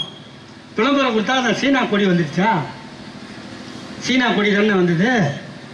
உடனே சீனா கொடியை விளம்பரம் கொடுத்துக்கிறார்கள், தேசபக்தி இல்லாதவர்கள். போறம்போக்கு அங்கே கொட்டா போட்டு இமாச்சல பிரதேசத்தில் வீடு வாடகை விட்டுனுக்கிறான் சீனாக்காரன். அந்த வீட்டை காலி பண்ணுறான். நீ சீனாக்காரன் வீடை கட்டிட்டான், பாகிஸ்தானுக்காரன் உள்ள போந்து டெய்லி அடிச்சிட்டு இருக்கான். அதை கேட்க துப்பு இல்லை. வெளியுறவு கொள்கை ஒழுக்கு இல்லை. நாட்டை பாதுகாக்க வக்கு இல்லை. காப்பாற்ற வேண்டியதெல்லாம் அம்பானி அதானி. நம்ம மதுரை ஏர்போர்ட்டை எவ்வளோ நாளாக கேட்டுக்கிறோம், சர்வதேச விமான நிலையமாக மாற்றுன்னு. அம்பானி வீட்டு கல்யாணத்துக்கு ஒரு ஏர்போர்ட்டை சர்வதேச விமான நிலையம் ஆகிட்டோம். அம்பானி வீட்டு கல்யாணம் முக்கியமா, எங்கள் முத்துராமலிங்க தேவர் முக்கியமா? செய்யணுமா இல்லையா? நாங்கள் என்ன செய்யலை. 10 வருஷம் இந்த நாட்டில் எங்கள் தாத்தா கலைஞர் இருந்தார். அவர் சொன்னார், ஆணையோ பெண்ணையோ பெற்றுவிட்டால் அதற்கு திருமணம் முடிக்க கஷ்டப்பட்டால் நீ கவலைப்படாதே தாத்தா, நான் இருக்கிறேன் வா, திருமண உதவி திட்டம் 30,000. ஜோடிகள் ஆக்கி சாப்பிட அரிசி இல்லையா? கவலைப்படாதே தாத்தா, நான் இருக்கிறேன் வா, ₹1 1 கிலோ அரிசி. அந்த அரிசியை ஆக்கி சாப்பிட கேஸ் அடுப்பும் இல்லையா? கவலைப்படாதே தாத்தா, நான் இருக்கிறேன் வா, கேஸ் அடுப்பும் இலவசம். ஆக்கி சாப்பிட்ட ஜோடிக்கு பொழுது போகவில்லையா? கவலைப்படாதே தாத்தா, நான் இருக்கிறேன் வா, இலவசமாய் வண்ண தொலைக்காட்சி பெட்டி தருகிறேன். சந்தோஷமாக வாழுங்கள். மணமகள் கர்ப்பமாகி விட்டாளா? 7 மாதம் ஆகி போனதா? கணவனால் சத்தான உணவு வாங்கி தர முடியவில்லையா? அவன் கஷ்டப்படுகிறானா? கவலைப்படாதே தாத்தா, நான் இருக்கிறேன் வா, மாதம் 1000 வீதம் 3000 தருகிறேன். சத்தாக சாப்பிட்டு முத்தாக பெத்து போடு. பெத்து போட்ட பிள்ளைக்கு பால் சுரக்கவில்லையா? சத்தான உணவு தாய்க்கு கிடைக்கவில்லையா? கவலைப்படாதே தாத்தா, நான் இருக்கிறேன் வா, மீண்டும் 1000 வீதம் 3 மாதம் தருகிறேன். சத்தாக சாப்பிட்டு முத்தாக பிள்ளையை காப்பாற்று. வளர்ந்த பிள்ளை பள்ளிக்கு செல்ல வேண்டுமா? ஸ்கூல் ஃபீஸ் கட்ட பணம் இல்லையா? கவலைப்படாதே தாத்தா, நான் இருக்கிறேன் வா, school fees free, uniform free, புத்தகம் ஃப்ரீ, புத்தகம் போடுகின்ற பையும் ஃப்ரீ, அவன் பஸ்ஸிலே போவதற்கு பஸ் பாஸும் ஃப்ரீ. பள்ளிக்கு போன பிள்ளை சவளையாக இருக்கிறானா? அவனுக்கு சத்தான உணவு இல்லையா? கவலைப்படாதே தாத்தா, நான் இருக்கிறேன் வா, வாரம் 5 முட்டை சத்துணவாய் தருகிறேன். அவன் முட்டை சாப்பிட மாட்டானா? அவனுக்கு வாழைப்பழம் தருகிறேன். இப்படி படித்து அவன் +1 போனானா? அவனுக்கு போவதற்கு சைக்கிள் இல்லையா? கவலைப்படாதே தாத்தா, நான் இருக்கிறேன் வா, இலவசமாய் சைக்கிள் தருகிறேன். +1 +2 முடித்தானா? அவன் தான் வீட்டிலே முதல் கிராஜுவேட்டா? கல்லூரிக்கு காசு இல்லையா? கவலைப்படாதே, நான் இருக்கிறேன் வா, காலேஜ் ஃபீஸும் ஃப்ரீ. அவனும் காதலித்தானா? அவனும் கர்ப்பம் வைக்கிறானா? அவனும் பிள்ளை பெற்றானா? இப்படி கொடுத்து கொண்டே இருக்கிறேன். பெத்து பெத்து பெத்து வயதாகி போனாயா? நீயும் கவலைப்படாதே, மாதம் ₹750 பென்ஷன் தருகிறேன். பேரனை பார், பேத்தியை பார், சந்தோஷமாக வாழு. காலம் கெட்டு போனதா? சிக்காகி போனாயா? ஆட்டோவிற்கு பணம் இல்லையா? ஆஸ்பத்திரிக்கு போக முடியவில்லையா? கவலைப்படாதே தாத்தா, நான் கொடுத்த கலைஞர் காப்பீட்டு அட்டையை காட்டு. 108 ஆம்புலன்ஸில் போ, ஆஸ்பத்திரியில் படு. ஆஸ்பத்திரியில் வைத்தியன் பணம் கேட்கிறானா? கவலைப்படாதே, கலைஞர் காப்பீட்டு அட்டையை காட்டு. 1 லட்சம் ஃப்ரீ. வைத்தியம் பார், வீட்டுக்கு வா. காலம் கெட்டு போனதா? நீ செத்து போனாயா? உன் பிணத்தை தூக்க 4 பேர் இல்லையா? தன்மானம் தடுக்கிறதா? தாத்தா, நான் போட்ட சட்டம் இந்த நாட்டில் மார்ச்சரி வேணும் ஃப்ரீ. பிணத்தை கொண்டு வந்தாயா? போட்டு பார்த்தாயா? அழுதாயா? ஈமைக்கிறதா? எறும்பு கடிக்கிறதா? தாத்தா, நான் போட்ட சட்டம் ஃப்ரீசர் பாக்ஸும் ஃப்ரீ. பார்த்தாயா? அழுதாயா? சுடுகாடு போனாயா? கொளுத்த வேண்டுமா? புதைக்க வேண்டுமா? கொளுத்துவதும் ஃப்ரீ, புதைப்பதும் ஃப்ரீ. வீட்டுக்கு வந்தாயா? டெத் சர்டிபிகேட் வேண்டுமா? தாத்தா, நான் போட்ட சட்டம் டெத் சர்டிபிகேட்டும் ஃப்ரீ. இப்படி கருவறை முதல் கல்லறை வரை இலவசங்களை வாரி வழங்கிய இந்தியாவில் ஒரே முதல்வர் எங்களையா கலைஞர். அவர் பண்ணதில் தான் நம்பால் எடுத்து, நீ கல்யாணத்துக்கு காசு கொடுப்பியா? வேலைக்கு போகிறதுக்கு நான் காசு கொடுக்குறேன், அவங்க சம்பாதிச்சுக்குவாங்க. நீ சத்துணவில் முட்டை கொடுப்பியா? நான் காலை டிஃபன் தரேன். இதுதான் வாரிசு அரசியல். வாரிசாக வந்து வீணாக்கவில்லை. நீங்கள் இருந்தீங்களா ஆட்சியில்? நீங்கள் என்ன பண்ணீங்க கேட்டால் சொல்கிறான், நீட் தேர்வெல்லாம் திமுக தான் கொண்டு இன்னும் எவ்வளோ நாளுங்க சொல்கிறது? ஜெயலலிதா உயிரோடு இருக்கிற வரைக்கும் நீட் தேர்வு இருந்ததா தம்பி? ஜெயலலிதா உசுரா இருக்கிற வரைக்கும் நீட் தேர்வு வந்துதான் வரல. செத்தப்புறம் தானே வந்தது. அந்த கூட புரியாம பொய்யா பேசி எல்லாத்துக்கும் கையெழுத்து போட்டானுங்க. மின்சார திட்டத்துக்கு கையெழுத்து, நீட் தேர்வு. அதை விட கொடுமை அந்த குடியுரிமை சட்டம் கொண்டு வந்தாங்கல்ல, அது நல்ல சட்டம் சொன்னவங்க தானே அதிமுககாரங்க. நம்ம தானே எடுத்து போராடணும். போராடுற முஸ்லீம்கெல்லாம் போய் பாதுகாப்பாக நின்னோம். அந்த சட்டத்தை ஆதரித்து பார்லிமெண்ட்டில் ஓட்டு போட்ட கட்சி அதிமுக. அது ஓட்டு போடலாம் மேல் சபையில் பாஸ் ஆகியிருக்காது. அதை காப்பாற்றி விட்டது நம்ம. அதனால தான் நம்ம ஆட்சிக்கு வந்தோடனே அதை வாபஸ் வாங்கினாங்க. அந்த சட்டத்தை வாபஸ் வாங்க வச்சோம், செய்ய வைக்கிறோம் நம்ம. நீங்கள் ஒன்றும் பண்ணல. நரேந்திர மோடி இன்னைக்கு சொல்கிறாரு ஜி ஆஜி காஜி கோஜின்றான். நீ மொல்லமாக போஜின்னு சொல்கிறீங்க இந்த வாட்டி. நம்மளுக்கு வேணாம் உன் கதை. இந்த ஆட்சியில் என்ன செய்யலை? கொரோனா வந்துச்சு. இந்த மந்திரியாக இருந்தாலும் அதிமுகவில் எத்தனை பேர் வீட்டில் போர்டு வச்சான், யாரும் வராதிங்க கொரோனா ஒட்டிக்கொள்ளும் சொன்னாங்களா இல்லையா? பக்கத்தில் ஈரோட்டில் இருக்கார் மந்திரி செங்கோட்டையனா, அவர் வீட்டில் போர்டு வச்சாரா இல்லையா? யாரும் வரக்கூடாதுன்னு சொல்லி. ஆனால் என் தலைவர் அண்ணன் தளபதி கொஞ்சோண்டு செதை, கொஞ்சோண்டு எலும்பு, கொஞ்சோண்டு ரத்தம், ஒல்லியான உருவம், ஒரு 65 கிலோ தான் இருப்பார். ஆனால் அந்த கொரோனாவை விரட்டுவதற்கு இதே கோவைக்கு வந்து சேலத்திற்கு வந்து கொரோனாவால் பாதிக்கப்பட்டு உயிருக்கு போராடி கொண்டிருப்பவனை பிபி கிட் உடை அணிந்து அதிகாரிகள் எச்சரிக்கிறார்கள், நீங்கள் போனால் உங்கள் உயிருக்கு ஆபத்து, நீங்கள் வயதானவர் போகக்கூடாது, ஒருவேளை நான் போய் அவன் பிழைத்து கொண்டால் அவனுக்காக என் உயிர் போகும் என்றால் தைரியமாக போவான் இந்த ஸ்டாலின் என்று சொல்லி கொரோனா பாதித்த ஐசியூ வார்டுக்கு போன ஒரே ஆம்பளை எங்கள் அண்ணன் தளபதி. இவரை பார்த்து ஏன் பயப்படுறான்? தளபதியை பார்த்து ஏன் பயப்படுறான் சொல்லுங்க? கலைஞர் ஐயானா 5 வருஷம் பொறுத்து ஏமாற்றி பிடிங்கிடலாம் ஆட்சியை. இவர்கிட்ட கொடுத்தா பிடுங்க முடியாது. ஏன்னா 1952 பராசக்தி படம் பார்த்தவங்க எத்தனை பேர் இங்கே உட்காந்துக்கிறீங்க? பார்த்துருக்கல? அதுக்கு முன்னாடியும் படம் வந்துதா? நிறைய படம் வரும். 20 பாட்டு இருக்கும். 5 பாட்டுக்கு பாத்ரூம் போகணும், 2 பாட்டுக்கு டம் அடிக்கணும், மிச்ச பாட்டுக்கு தூங்கணும். இதுதான் படம். ஆனால் பராசக்தி என்று ஒரு படம் வந்த பின்புதான் 2.5 மணி நேரம் கண்ணை சிமிட்டாம பார்க்க வச்ச தலைவர் டாக்டர் கலைஞர். அப்ப எவனோ கடையில் விற்கிற மைய வாங்கி கலைஞர் ஐயா பேனாவில் இருக்கிற ஊத்துனா, கலைஞர் ஐயா கைப்பட்ட மைக்கே அவ்வளோ பவர் இருந்தா எங்கள் அண்ணன் தளபதி அவர் சொந்தமாக ஊற்றின மைய அது எவ்வளோ பவர் இருக்கும் அது நரேந்திர மோடிக்கு தெரியும். உங்களுக்கு தெரிஞ்சோ இல்லையோ அந்த காலத்திலேயே எங்கள் இந்திரா காந்தி ஆயாவுக்கு தெரிஞ்சுது. எமர்ஜென்சியை கொண்டு வந்து கலைஞரை பிடிக்கல, எமர்ஜென்சியை கொண்டு வந்து கலைஞரை பிடிக்கல, அவர் தான் முதலமைச்சர். ஆனால் எங்கள் அண்ணன் தளபதியை கைது செய்தார்கள். சென்னை மத்திய சிறைச்சாலைக்கு போனார். ஒருவேளை சிட்டி பாபுவும் பாலகிருஷ்ணனும் செத்து போகாமல் இருந்திருந்தால் எங்கள் அண்ணன் தளபதி அன்று உயிரோடு இல்லை. இன்று உதயநிதிக்கு தகுதி என்ன, தகுதி என்ன என்று கேட்கிறீர்கள். திருடி விட்டு 4 லட்சம் ஃபைன் கட்டினவெல்லாம் போய் இன்னைக்கு நாட்டில் சத்திய தாய், உத்தம தாய், தியாக தலைவி. உலகத்தில் 2 பேர் தான் தியாக தலைவிகள். ஒருத்தி இருக்கிறாள், அன்னை சோனியா காந்தி. தன் மாமியாரையும் கணவனையும் ரத்தமும் சதயமாக சிதறவிட்டு ஓய்வெடுக்க போய் பின்பு மீண்டும் இந்த நாட்டை காப்பாற்ற வெளியே வந்து பிரதமர் பதவி அவள் காலை முட்டமிட்ட போது எனக்கு வேண்டாம் டாக்டர் மன்மோகன் சிங்கை பிரதமராக்கு என்று சொன்னானே அன்னை சோனியா காந்தி, அவர் ஒரு தியாக தலைவி. அதற்கு பின்னால் திருமணம் முடிந்தது எங்கள் அண்ணன் தளபதிக்கு. கர்ப்பமாகி 2 மாதம் ஆகவில்லை. அவளுக்கு அருகிலே இருக்க வேண்டிய கணவன் இல்லை.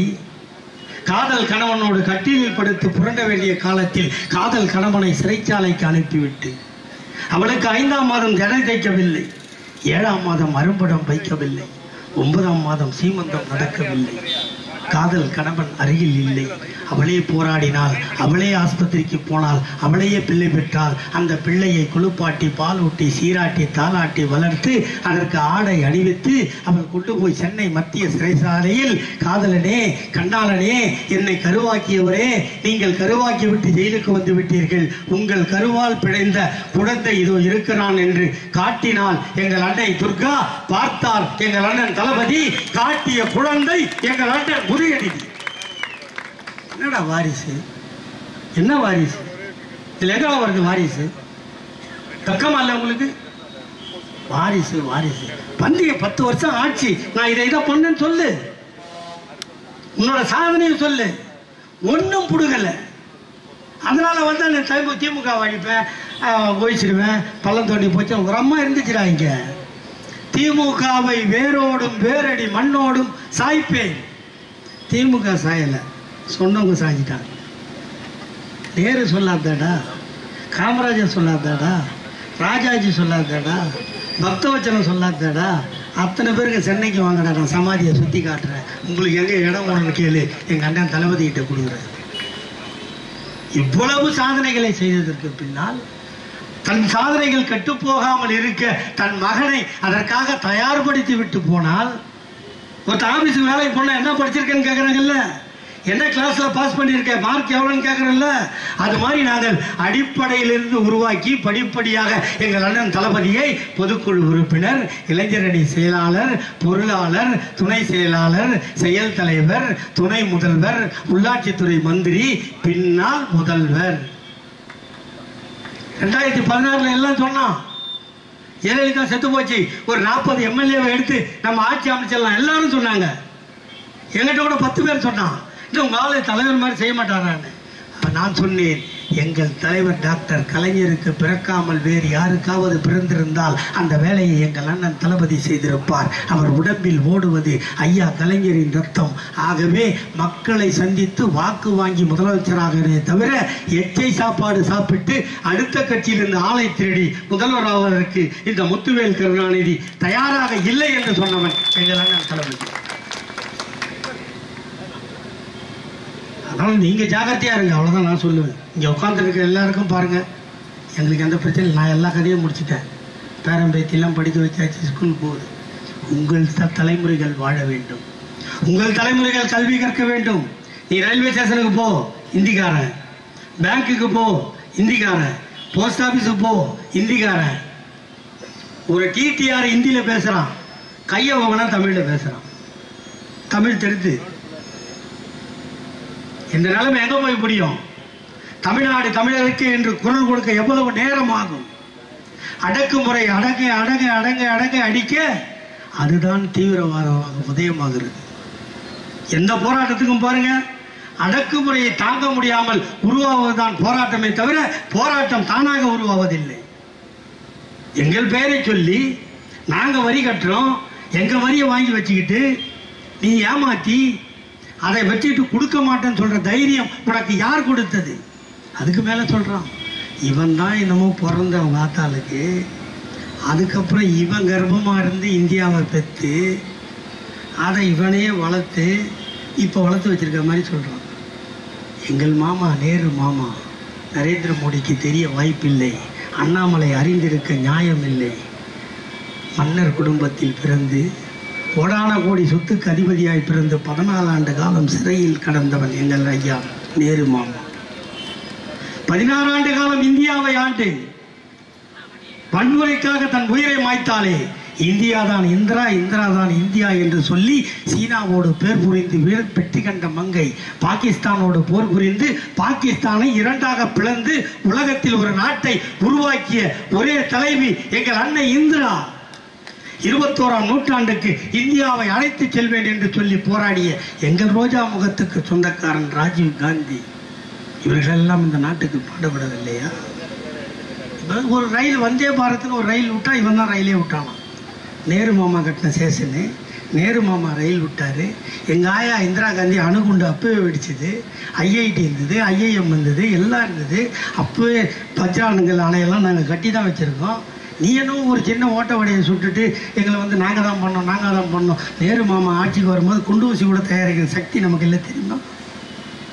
அந்த சக்தியெல்லாம் போக்க தான் இந்தியாவை விவசாயத்தில் தன்னிறைவு நாடாக ஆக்கி, அது விளைச்சல் இருக்கின்ற காலத்தில் அந்த நெற்பயிர்கள் எல்லாம் வீணாகி போகிறது என்று சொல்லி, வறுமை காலத்தில் அதை பயன்படுத்த முடியாமல் போகிறது என்று சொல்லி நேரு மாமா கொண்டு வந்தது ஃபுட் கார்ப்பரேஷன் ஆஃப் இந்தியா. ஒன்றுதான் இல்லையா? விளைந்தால் செலவு போக மீதியை சேமித்து வைத்து இல்லாத காலத்தில் மக்களுக்கு கொடுக்க. அதிலும் எங்கள் தாத்தா வீழ்த்து கொண்டார் கலைஞர். நீ இங்கிருந்து தஞ்சாவூர்ல நெல்லை வளைச்சி நான் உங்ககிட்ட கொடுத்துட்டு நீ வாங்கி மூட்டை மூட்டை அடிக்கிட்டு எனக்கு கொடுக்க மாட்டேன்னு சொல்ல போறேன்னு தான் நீ ஃபுட் கார்ப்பரேஷன் ஆஃப் இந்தியா ஆரம்பித்தால் எங்கள் தாத்தா கலைஞர் சிவில் சப்ளை கார்ப்பரேஷன் ஆஃப் தமிழ்நாடுன்னு ஆரம்பிச்சு எங்காலும் குடோன்ல வச்சார். இது போட்டி, இது போட்டி. இப்படி செஞ்சினா நீ கில்லாடி. செஞ்சமா இல்லையா? அந்த குடம்லாம் வாடகைக்கு விட்ட, கஷ்டப்பட்டு டாடா கம்பெனிலேருந்து லைட் எல்லாம் பணம் கொடுத்து வாங்கணுமா இல்லையா? இந்தியாவுக்கு வாங்கணும்ல, வாங்கினதுனால தானே உக்ரைனில் போர் நடக்கும்போது நம்ம தமிழ்நாட்டுக்காரெல்லாம் போய் கூப்பிட்டு வந்தோம். நம்மளுக்கும் சொந்த வண்டி இருந்தது. நீ வாடகை வண்டியை உக்ரைனுக்கு போவானா சார்? போக மாட்டான். அதுக்கு தான் நேரு மாமா அதை வாங்கினார். இவன் வந்தால் அதை மறுபடியும் டாடா கம்பெனிகிட்டே விற்றுட்டான், எல்ஐசியை விற்றுட்டான், எதையுமே விட்டு வைக்கல. ஏரோப்ளைனை விற்றுட்டு ஏரோட்ராம் கட்டுறான். காரே இல்லையா, கார் ஷெட்டு கட்டினா எப்படி இருக்கும்? அந்த முட்டாள்தனமான வேலையை இருந்தாலும் செய்துட்டு இருக்கான். ரயில் ஒரு 50 ரயிலை விற்றாச்சு, பிளாட்ஃபார்ம்லாம் வாடகைக்கு விட்டாச்சு. இன்னும் விற்காத உன்னை எண்ணியும் தான் விற்கலை. இந்த எலெக்ஷனில் ஓட்டு போட்டால் நம்மளே விற்றுருவோம். அது விற்காமல் இருக்கணும்னா தான் நீ திமுகவுக்கு ஓட்டு போட்டான். இந்தியா கூட்டணி வந்தால் மட்டும்தான் இந்த நாடு சிறப்பாக இருக்கு. இல்லைன்னா அடக்குமுறை தான். நீ என்ன சாப்பிடணும்னு அவன் சொல்கிறான் சார். வெள்ளைக்காரன் ஆண்டான்ல, அவன் நம்மளை ஆட்சி பண்ணான், நம்மளோட உரிமைகளில் தலையிடவில்லை. நாம் என்ன சாப்பிடணும், நாம் என்ன ட்ரெஸ் பண்ணணும் அவன் சொல்லலை நம்மளுக்கு. ஆனால் இந்த கொடூர ஆட்சியாளர் சொல்கிறான், நீ மாட்டுக்கறி சாப்பிடக்கூடாது, ஏன்னா பசு சாமி. நாங்கள் என்ன சாமிக்கு விரோதி? என் நெத்தியில் பொட்டு இருக்கா சார்? இருக்கா? இது எப்போ தெரியுமா எங்கள் அம்மா வச்சு விட்டது? 91 ஜெயலலிதா முதலமைச்சர் ஆகிடுச்சு. தெத்தி அரெஸ்ட் பண்ணோம். அப்போ எங்கள் அம்மா கூப்பிட்டுச்சு, நான் அந்த பொட்டை வச்சுக்கிடாச்சு. ஏமான்னு கேட்டேன். இது ஆஞ்சநேயர் பொட்டு நைனா, இதை வச்சுக்கிட்டீங்கன்னா ஜெயலலிதா கிட்டேருந்து தப்பிக்க அனுமார் சாமி உன்னை ஏபிடி பார்சல் சர்வீஸ் மாதிரி அந்த வீட்டில் விட்டுருவாரு, இதை வச்சுக்கிடாச்சு. எங்கள் அம்மா செத்து போயிடுச்சு, நான் வச்சுருக்கேன். நம்ம வச்சுருக்கோமா இல்லையா? நாங்கள் 52 சொல்லிட்டோம்டா. கோயில் கூடாது என்பதல்ல எங்கள் கொள்கை. கோயில் கொள்ளையர்களின் கூடாரமாக மாறிவிடக்கூடாது. பூசாரியை தாக்கினேன், அவன் பக்தன் என்பதற்காக அல்ல, பக்தி பகல் வேஷமாக ஆகிவிடக் கூடாது என்பதற்காக. 52 சொன்னதை 75 60 70 வருஷத்துக்கு பொறுத்து மறுபடியும் நாங்கள் சாமிக்கு விரோதின்னா நீங்க சேட்டை பண்ண கோயில் உள்ள உட்காந்துக்கிட்டு. அண்ணாமலை சொல்றாரு, நாங்கள் ஆட்சிக்கு வந்தால் இந்து அறநிலைத்துறையே இருக்காது, மொத்த உண்டியும் ஆட்டியை போட்டுடலாம். இப்போ தட்டில் மட்டும்தான் கிடைக்குது. நான் சொன்னேன், எங்கள் தாத்தா கலைஞர், அவர் சாதாரணமான தாத்தாவோட, அவருக்கு இருக்கிற மூளை இந்த உலகத்தில் எவனுக்குமே இல்லை. இப்போ நான் சொன்னேனே, இவ்வளோ சாதனை பண்ணார்ல, ஆணுக்கும் பெண்ணுக்கும் குழந்தைகளுக்கும் எல்லாரையும் பண்ணிட்டு நம்ம சொல்லுவோம் இல்லை, அதை போகிறான் பாரு நொண்டி, அதை போகிறான் பாரு டப்புக்கு, ஒன்றரை கண்ணு சொன்னமா இல்லையா? அவனெல்லாம் கூப்பிட்டார். நான் எல்லாருக்கும் பண்ணிட்டேன், உங்களுக்கு பண்ணல, நீங்களும் வாங்கடா. உங்களை யாரும் நொண்டின்னு கூடக்கூடாது, உங்களை யாரும் டப்புக்குன்னு சொல்லக்கூடாது, உங்களை ஒத்தக்கண்ணன்னு சொல்லக்கூடாது, உங்களுக்கும் மாற்றுத்திறனாளிகள் என்று பெயர் வைத்து அவனுக்கும் நலவாரியம் தந்தத்தில் அதை போகிறான் பாரு பொட்டை, அதை போகிறான் பாரு 9 சொன்னமா இல்லையா? அவன் மனம் நோகக்கூடாது என்று சொல்லி அவனையும் அழைத்து, நீ பொட்டை இல்லை, நீ 9 இல்லை, உனக்கு அழகான பெயர் வைக்கிறேன், திருநங்கைகள் என்று பெயர் வைத்து அவனுக்கும் நலவாரியம் தந்தார். முன்னாடிலாம் ரயில்வே ஸ்டேஷன் போனீங்கன்னா ஒயிட் பேண்ட் ஒயிட் ஷர்ட்டை போட்டு பச்சை கொடி ஆட்டுவான்ல ஸ்டேஷன் மாஸ்டர், அவ்வாலாம் அவ்வா நம்மால் இருக்க மாட்டான். அதே ரயில்வே தேட்டில் அந்த தண்டவாளத்தில் காக்கி ஆஃப் டவுசர் போட்டுக்கிட்டு பச்சை சிவப்பு கொடியை வச்சுட்டு தண்டகாலத்தில் பிளக்கட்டு தட்டுவான்ல, அவன்லாம் நம்மவா. எங்கள் தாத்தா கலைஞர் தான் கூப்பிட்டார், நீ தண்டவாளத்தை தட்டுறதுக்கு பிறக்கலடா, நீ ஆட்டினா கொடி ஆடும் ரயிலும் ஓடும் என்று சொல்லி தாழ்த்தப்பட்டவனையும் பிற்படுத்தப்பட்டவனையும் ஸ்டேஷன் மாஸ்டராக்கி அழகு பார்த்தவர் எங்கள் தாத்தா டாக்டர் கலைஞர். கோர்ட்டுக்கு போனீங்கன்னா கருப்பு ட்ரெஸ்ஸு போட்டுட்டு கட்டை சுற்றியில் ஆர்டர்னு அடிப்பான்ல ஜட்ஜி, அவெல்லாம் அவ்வா. அதே கோர்ட்டில் ஒயிட் பேண்ட் ஒயிட் ஷர்ட்டு போட்டு சிகப்பு தொப்பி போட்டு சைலன்ஸுன்னு கத்துவான்ல, அவெல்லாம் நம்மவா. எங்கள் தாத்தா கலைஞர் சொன்னார், நீ சைலன்ஸுன்னு கத்த பிறக்கலடா, நீ அடித்தா கட்டை சுற்றி அடிக்கும் சட்டமும் பேசும் என்று சொல்லி தாழ்த்தப்பட்டவனையும் பிற்படுத்தப்பட்டவனையும் நீதிபதியாக்கி அழகு பார்த்தவர் எங்கள் தாத்தா கலைஞர். கோயிலுக்கு போனால் பெரிய கயிறு கட்டி மணி வச்சுருப்பான், அதை அடிக்கிறவெல்லாம் நம்மவா, நம்மால் ஆட்டுவான். அதே உள்ளே போனீங்கன்னா வெள்ளி மணி ஆட்டுறவெல்லாம் கொஞ்சம் மணி அவ்வா ஆட்டுவா வெள்ளி மணியை, நம்ம பெரிய மணி ஆட்டணும். எங்கள் தாத்தா கலைஞர் கூப்பிட்டார், நீ பெரிய மணி ஆட்ட பிறக்கலடா, நீ ஆட்டினா வெள்ளி மணி ஆடும், ஆண்டவனும் பேசுவான் என்று சொல்லி அனைத்து ஜாதிக்காரனையும் அர்ச்சகராக்கி அழகு பார்த்த கட்சி திமுக. இப்படி என்னால் விடிய விடிய பேச முடியும், நீங்கள் கேட்பதற்கு தயாராக இருந்தால். இந்த டிக்கெட்டையும் கேன்சல் செய்துவிட்டு, என் தாய் குலமே தமிழ் குலமே, உங்களை மன்றாடி கேட்கிறேன், மண்டியிட்டு கேட்கிறேன், மடிப்பிச்சு கேட்கிறேன், காலில் மாலையாக விழுந்து கேட்கிறேன். உங்களுக்காகவே இந்த இயக்கம் பிறந்தது, உங்களுக்காகவே 96 வயது வரை எங்கள் தாத்தா கலைஞர் வாழ்ந்து மறைந்தார். அவர் மறைகின்ற போது இந்த நாட்டில் திமுக ஆட்சியில் இல்லை. ஆனால் அதற்கு பின்னால் எங்கள் அண்ணன் தளபதி உள்ளாட்சி தேர்தல், ஊரக உள்ளாட்சி தேர்தல், சட்டமன்ற தேர்தல், இடைத்தேர்தல், பாராளுமன்றம், சட்டமன்றம் எல்லாவற்றையும் சம்பாதித்து விட்டார். அவருக்கு நீங்கள் காணிக்கை செலுத்த வேண்டும் என்றார். அவர் உண்மையாக உறங்க வேண்டும் என்று சொன்னால், அவர் செய்த சாதனைக்கு நீங்கள் சர்டிபிகேட் கொடுக்க வேண்டும் என்று சொன்னால், இந்த நாடாளுமன்ற தேர்தலில் எங்கள் அண்ணன் தளபதிக்கு 40க்கு 40 தாருங்கள். அவன் ஒல்லியான தேகம், 71 வயது கடந்து விட்டார். ஆனால் 17 வயது பையனை போல் ஓடுகிறார்.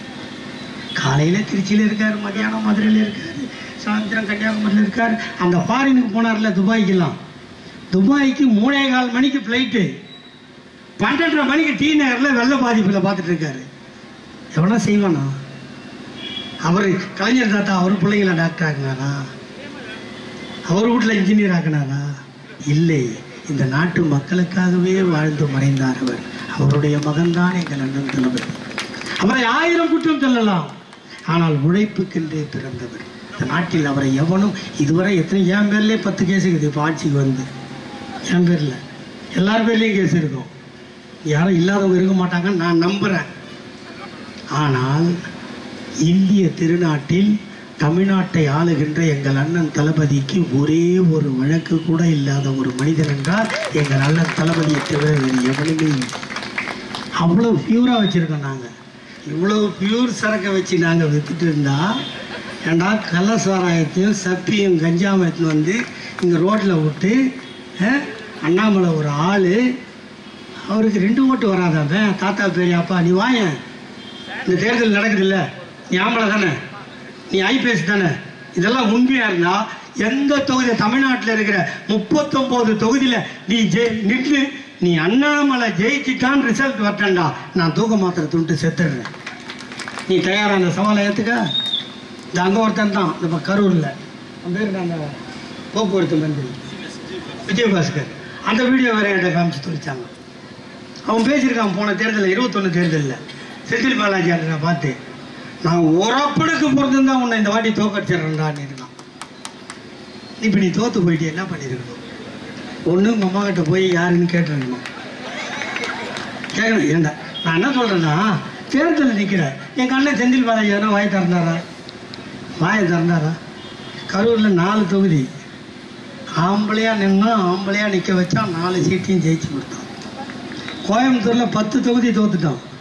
3 மாதம்தான் பொறுப்பு மந்திரி. ஏன் அந்த சக்தி அவருக்கு இருக்க சொல்கிறீங்களா? செந்தில்னாவே போருக்கு போன முருகர், பாலாஜின்னா வெங்கடேச பெருமாள் அவதாரம். 2 பேரும் ஒரு பேரை வச்சிருக்காரு. அவரால் முடியாதே ஒன்றும் கிடையாது. இந்த பார்லிமெண்ட் தேர்தலுக்குள்ளே வந்துருவாருன்னு நாங்கள் நம்புகிறோம்.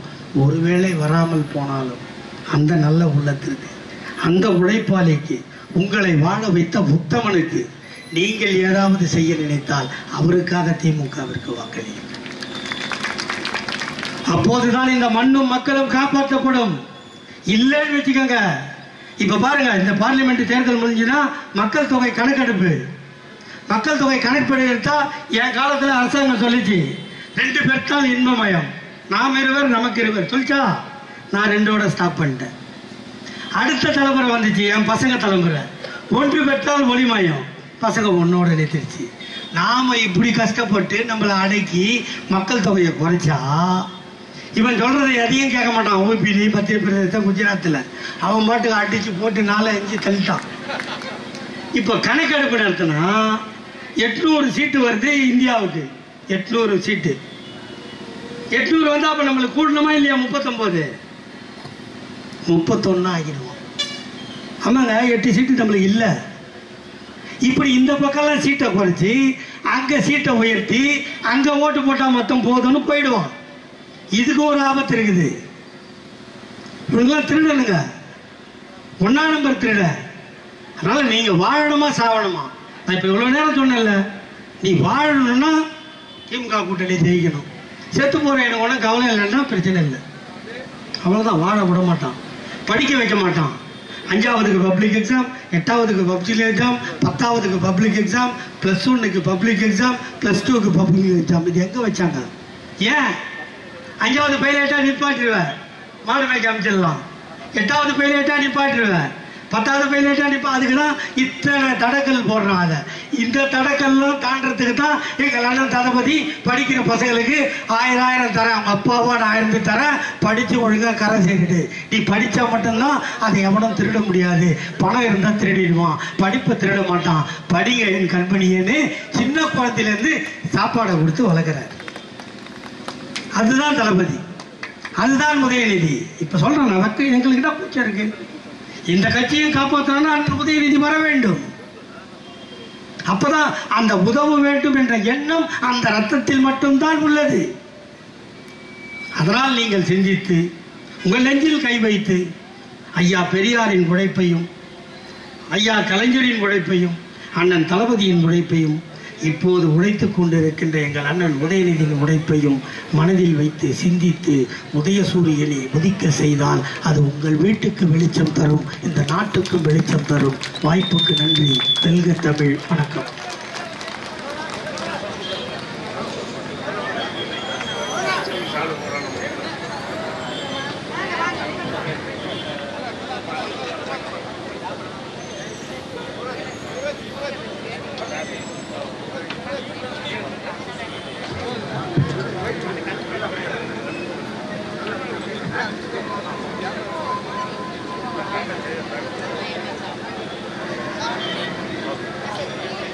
சிறப்பு வாய்ந்த இந்த பொதுக்கூட்டத்தை சிறப்பு சேர்த்த அனைத்து நல்ல உள்ளங்களுக்கும் நகர திராவிட முன்னேற்ற கழகத்தின் சார்பில் மனமார்ந்த நன்றிகளை தெரிவித்துக் கொள்கிறோம். நன்றி.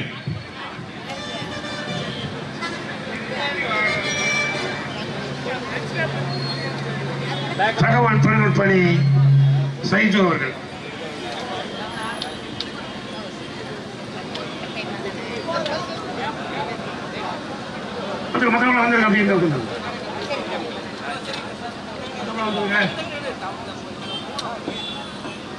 அரசு கலைக்கல்லூரியின் சார்பாக, மாணவரணியின் சார்பாக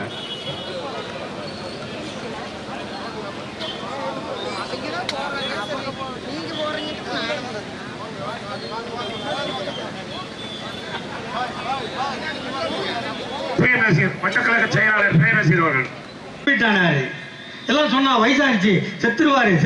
அப்ப நான் சொன்ன மேடையில எங்க அப்பா ஒருத்தன், என் ஆத்தா ஒருத்தி. நான் சொன்னேன், என் தலைவனுக்கு இப்போது மரணம் இல்லை, காரணம் அவன் இன்னொரு சமாதியை கட்டிவிட்டுத்தான் மறைவார் என்று சொன்னேன். கட்டிவிட்டுத்தான் மறைந்தார். அதனால எங்களை எவெல்லாம் அழிஞ்சிருவேன்னு சொல்றானோ அவனுக்கெல்லாம் ஆயுசு கம்மின்னு அர்த்தம். மோடி வந்து பேசிட்டார்ல குறவு. அப்புறம் நம்மால் சொன்னாராம், மோடியோட நகத்துக்கா ஏன்னா முட்டாளெல்லாம் பேசலாமாடா எங்க அண்ணன். அவங்க அப்பா பேரையும் தாத்தா பேரையும் எடுத்துட்டா உதயநிதிக்கு 2 ஓட்டு கூட வராது. இவர் நின்னார் இல்லை அரவக்குறிச்சியில். நேற்று முந்தானத்து 2ஆம் தேதி போய் தான் அந்த பூத்து லிஸ்டெல்லாம் வாங்கி பார்த்தேன். வாங்கி பார்த்தா ஒரு பூத்தில் ஒத்த ஓட்டு வாங்கியிருக்காங்க. ஒரு பூத்து முழுக்க ஒத்த ஓட்டு. 30 வருஷம் ஐபிஎஸ். வாயில் வடை சொல்கிற வேலை எங்களுக்கு இல்லை. நவநீத கூட வடை சுட்டு முகமுடியெல்லாம் போட்டு வடை கொடுத்துருக்கேன்.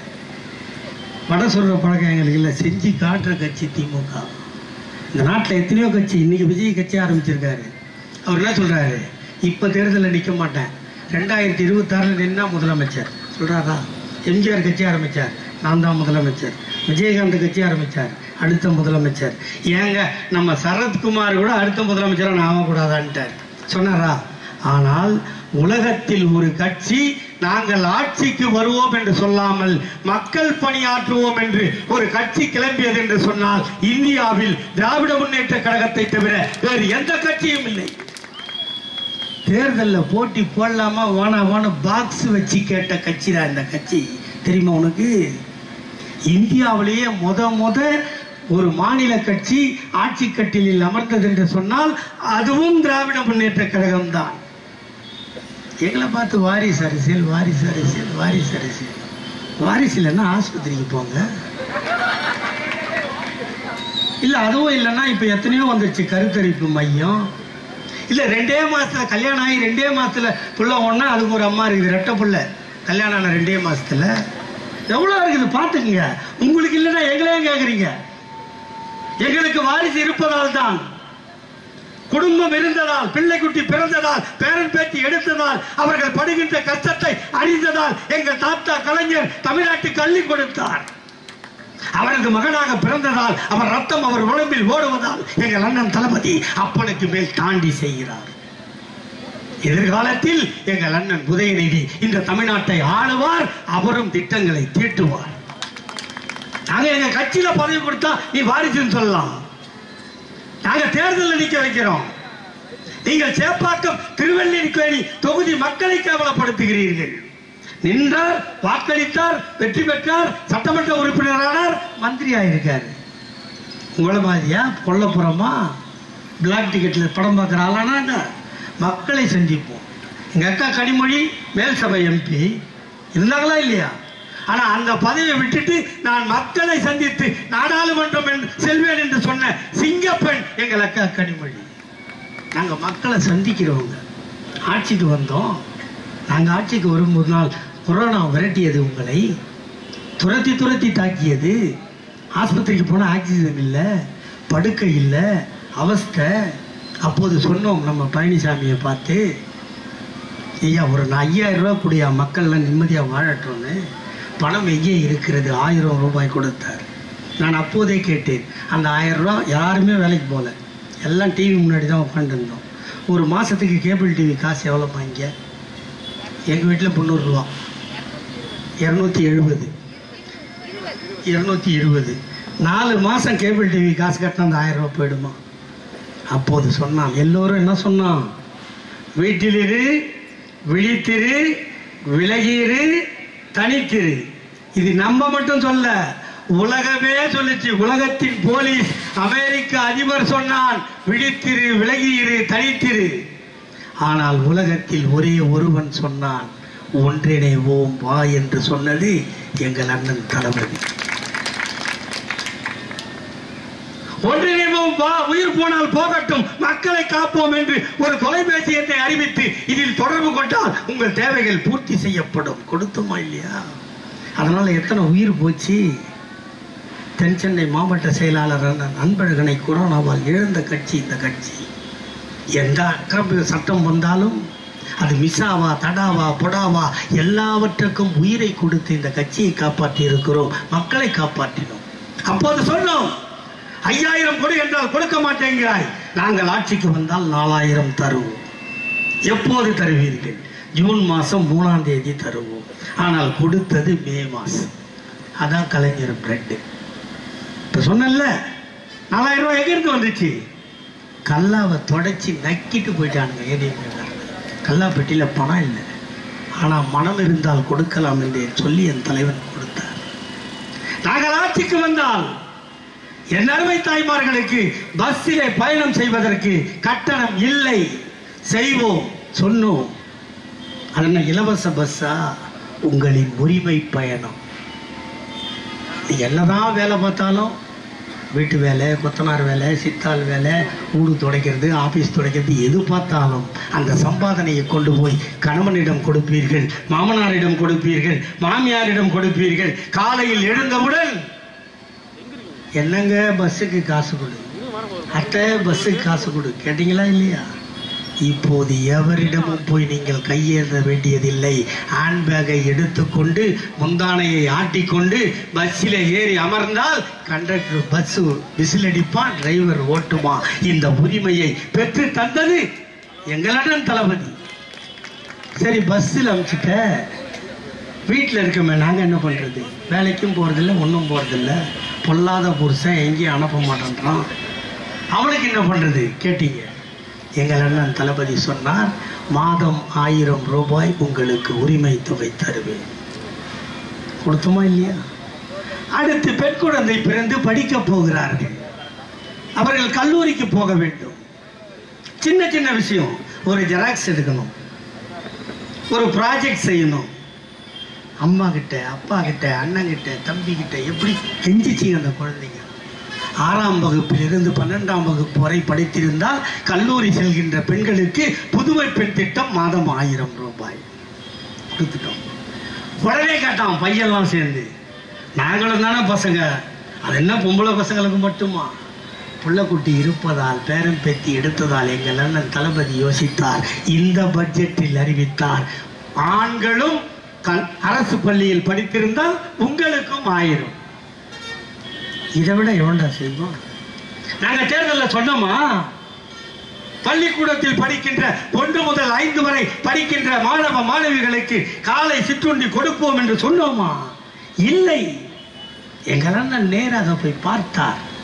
காலையில சாப்பிட்டியா? இல்லை, அம்மாவும் வேலைக்கு போறாங்க, அப்பாவும் வேலைக்கு போறாங்க, நாங்க சாப்பிடல. நேரடியாக கேட்டார்.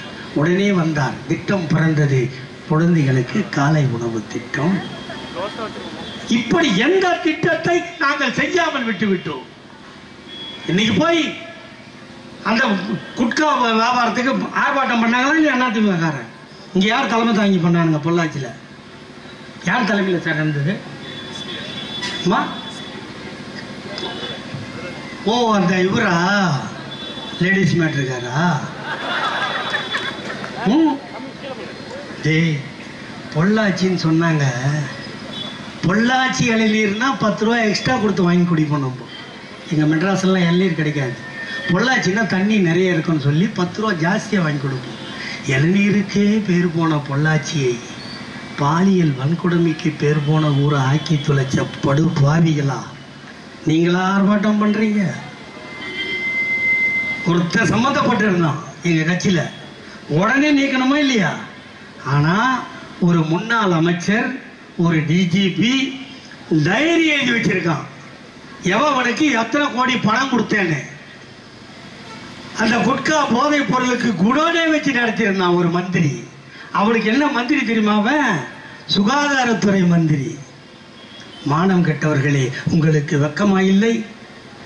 இதை நீங்க செய்யலன்னு சொல்ல முடியுமா? நீங்க எங்க கட்சியில ஒருத்தர் தப்பு பண்ணா, முந்தானத்தை நீக்கிட்டோம் இல்லையா? என்ன கூட சொன்னார் நகர செயலாளர், நான் தப்பாவே பேசல. இப்பவும் சொல்றேன், நான் தப்பா பேசல. நாயம் தானே சொல்லணும், குதிரையை குதிரைன்னு தானே சொல்லணும். அதான் நான் சொன்னேன். அதுக்கெல்லாம் கட்டணம் அவர் குடிச்சு வச்சாரு, அதை விட்டு கொடுங்க. இப்படி குட்காவையும் கஞ்சாவையும் வியாபார குடோனா யார் வச்சிருக்கான்? அதானி துறைமுகம் வழியாகத்தான் அத்தனையும் வருகிறது. நீ மோடியை எதிர்த்து நீ ஆர்ப்பாட்டம் நடத்தினால் நீ ஆண்மகன். கூட்டணி விட்டு வந்துட்டோம். எங்கடா வந்தீங்க நீங்க? நாங்கள் இந்த 3 ஆண்டுகளில் எத்தனை சொன்ன சாதனைகளை எல்லாம் பட்டியலிட்டு அழகாக செய்து கொண்டு, பட்ஜெட் ஒன்றா தானே இருந்துச்சு. நாங்கள் ஆட்சிக்கு வந்தால் வேளாண்மைக்கு தனியாக பட்ஜெட் போட்டோமா இல்லையா? பிடபிள்யூட தானே இருந்தது நீர்வளத்துறை. அதை நாங்கள் தனியாக ஒரு அமைச்சகம் உருவாக்குவோம். நீர்வளத்துறைக்கு ஒரு அமைச்சர் போட்டிருக்கோமா? சொன்னதையெல்லாம் செஞ்சிருக்கிறோம். எங்களை பார்த்து ஆர்ப்பாட்டம். இப்போ பார்லிமெண்ட் தேர்தல் வரப்போகிறது. எனக்கு 11:45 டிக்கெட்டை போட்டு அது கிடைக்கலன்னு இப்போ 10:20 போட்டாங்க. அதனால் வாட்சை பார்க்குறேன். இப்போ பாராளுமன்ற தேர்தல் வரப்போகிறது. நீங்கள் ஏதோ எம்பி எலெக்ஷனு என் தம்பிங்களா உங்கள் கையில் தாண்டா இருக்குதப்பா.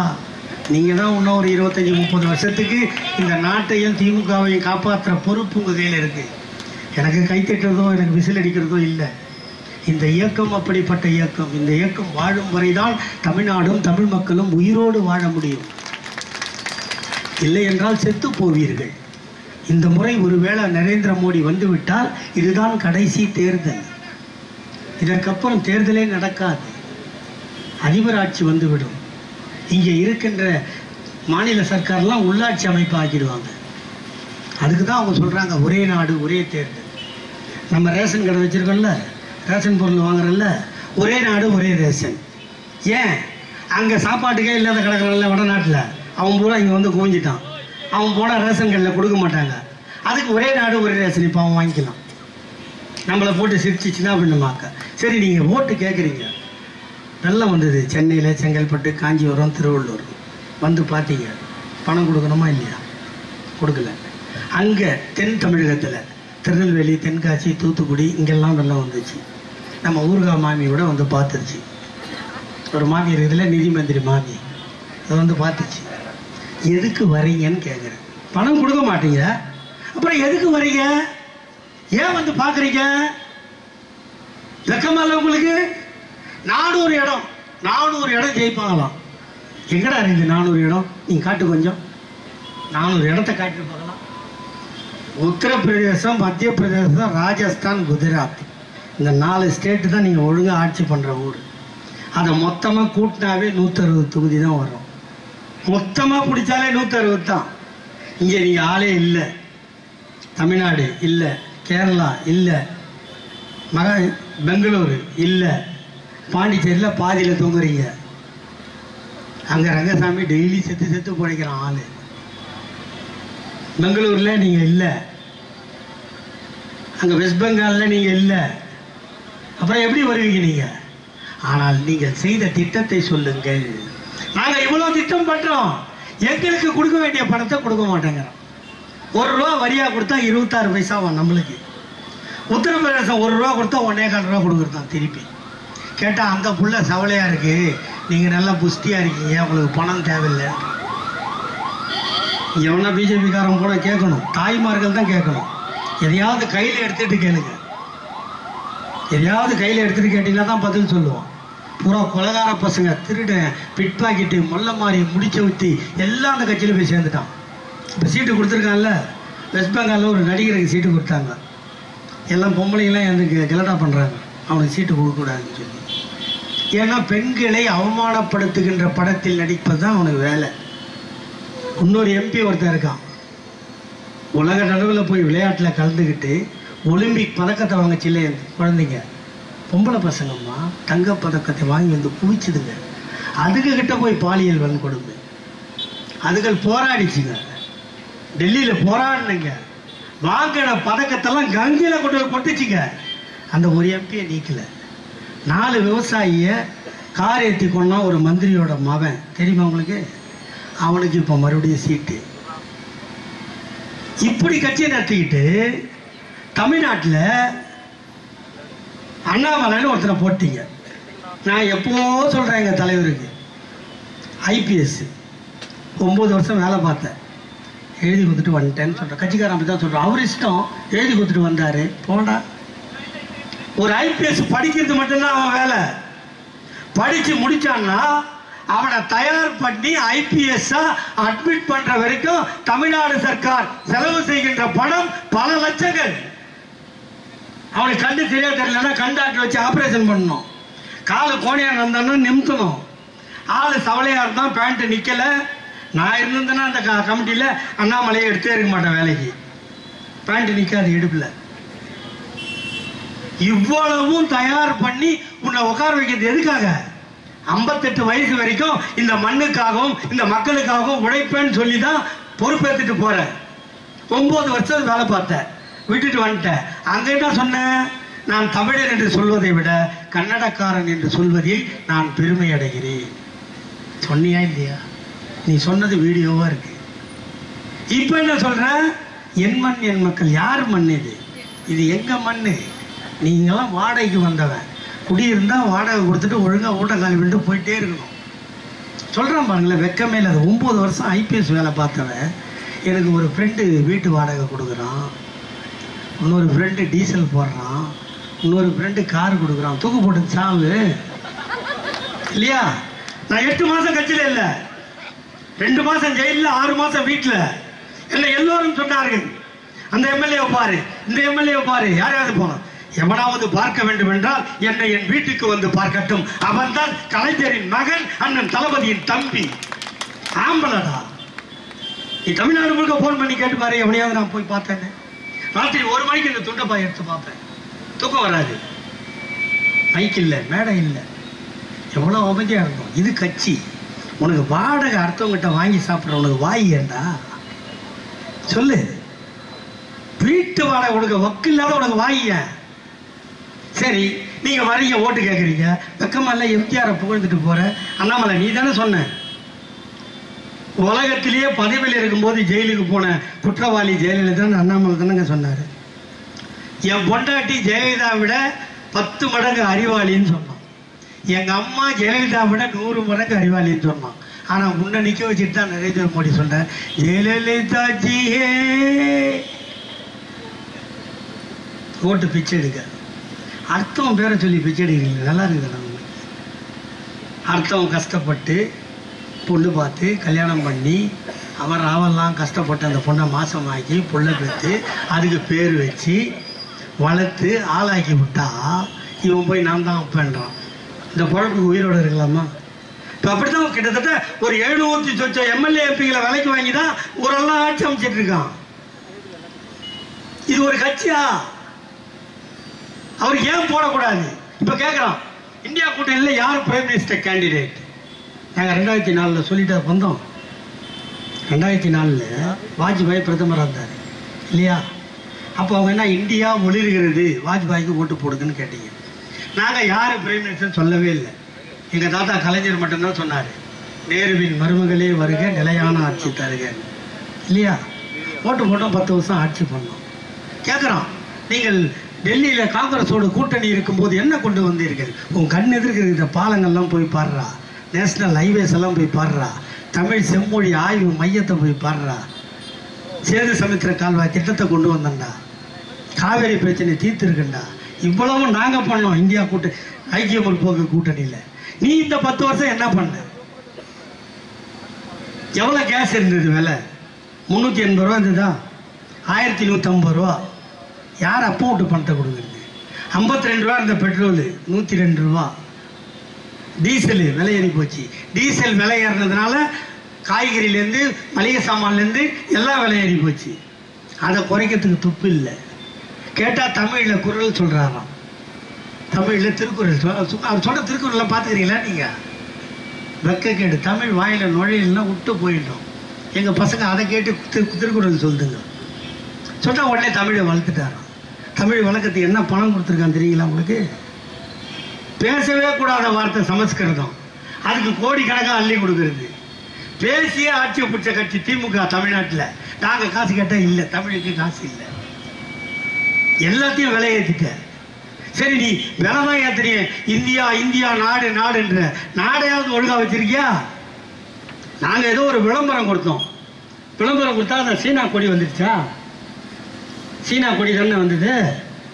உடனே சீன கொடியை விளம்பரப்படுத்துகிறார்கள், தேசபக்தி இல்லாதவர்கள். போறம்போக்கு அங்கே கொட்டா போட்டு இமாச்சல பிரதேசத்தில் வீடு வாடகை விட்டுனுக்கிறான் சீனாக்காரன். அந்த வீட்டை காலி பண்ணுறான். நீ சீனாக்காரன் வீடை கட்டிட்டான், பாகிஸ்தானுக்காரன் உள்ள போந்து டெய்லி அடிச்சிட்டு இருக்கான்.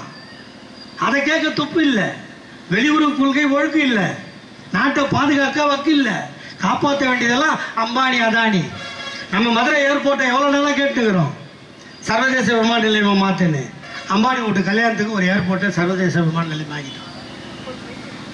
அம்பானி வீட்டு கல்யாணம் முக்கியமா, எங்கள் முத்துராமலிங்க தேவர் முக்கியமா? செய்யணுமா இல்லையா? நாங்கள் என்ன செய்யலை. 10 வருஷம் இந்த நாட்டில் எங்கள் தாத்தா கலைஞர் இருந்தார். அவர் சொன்னார், ஆணையோ பெண்ணையோ பெற்றுவிட்டால் அதற்கு திருமணம் முடிக்க கஷ்டப்பட்டால் நீ கவலைப்படாதே தாத்தா, நான் இருக்கிறேன் வா, திருமண உதவி திட்டம் 30,000. ஜோடிகள் ஆக்கி சாப்பிட அரிசி இல்லையா? கவலைப்படாதே தாத்தா, நான் இருக்கிறேன் வா, ₹1 1 கிலோ அரிசி. அந்த அரிசியை ஆக்கி சாப்பிட கேஸ் அடுப்பும் இல்லையா? கவலைப்படாதே தாத்தா, நான் இருக்கிறேன் வா, கேஸ் அடுப்பும் இலவசம்.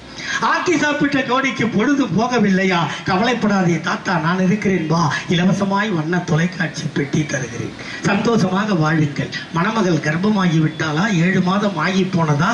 கணவனால் சத்தான உணவு வாங்கி தர முடியவில்லையா? அவன் கஷ்டப்படுகிறானா? கவலைப்படாதே தாத்தா, நான் இருக்கிறேன். மாதம் 1000 வீதம் 3000 தருகிறேன், சத்தாக சாப்பிட்டு முத்தாக பெத்து போடு. பெத்து போட்ட பிள்ளைக்கு பால் சுரக்கவில்லையா? சத்தான உணவு தாய்க்கு கிடைக்கவில்லையா? கவலைப்படாதே தாத்தா, நான் இருக்கிறேன் வா, மீண்டும் 1000 வீதம் 3 மாதம் தருகிறேன், சத்தாக சாப்பிட்டு முத்தாக பிள்ளையை காப்பாற்று.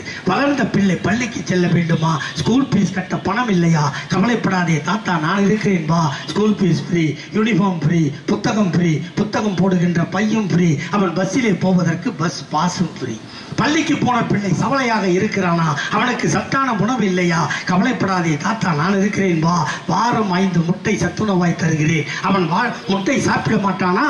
அவனுக்கு வாழைப்பழம் தருகிறேன். இப்படி படித்து அவன் +1 போனானா? அவனுக்கு போவதற்கு சைக்கிள் இல்லையா? கவலைப்படாதே தாத்தா, நான் இருக்கிறேன் வா, இலவசமாய் சைக்கிள் தருகிறேன். +1 +2 முடித்தானா? அவன் தான் வீட்டிலே முதல் கிராஜுவேட்டா? கல்லூரிக்கு காசு இல்லையா? கவலைப்படாதே, நான் இருக்கிறேன் வா, காலேஜ் ஃபீஸும் ஃப்ரீ.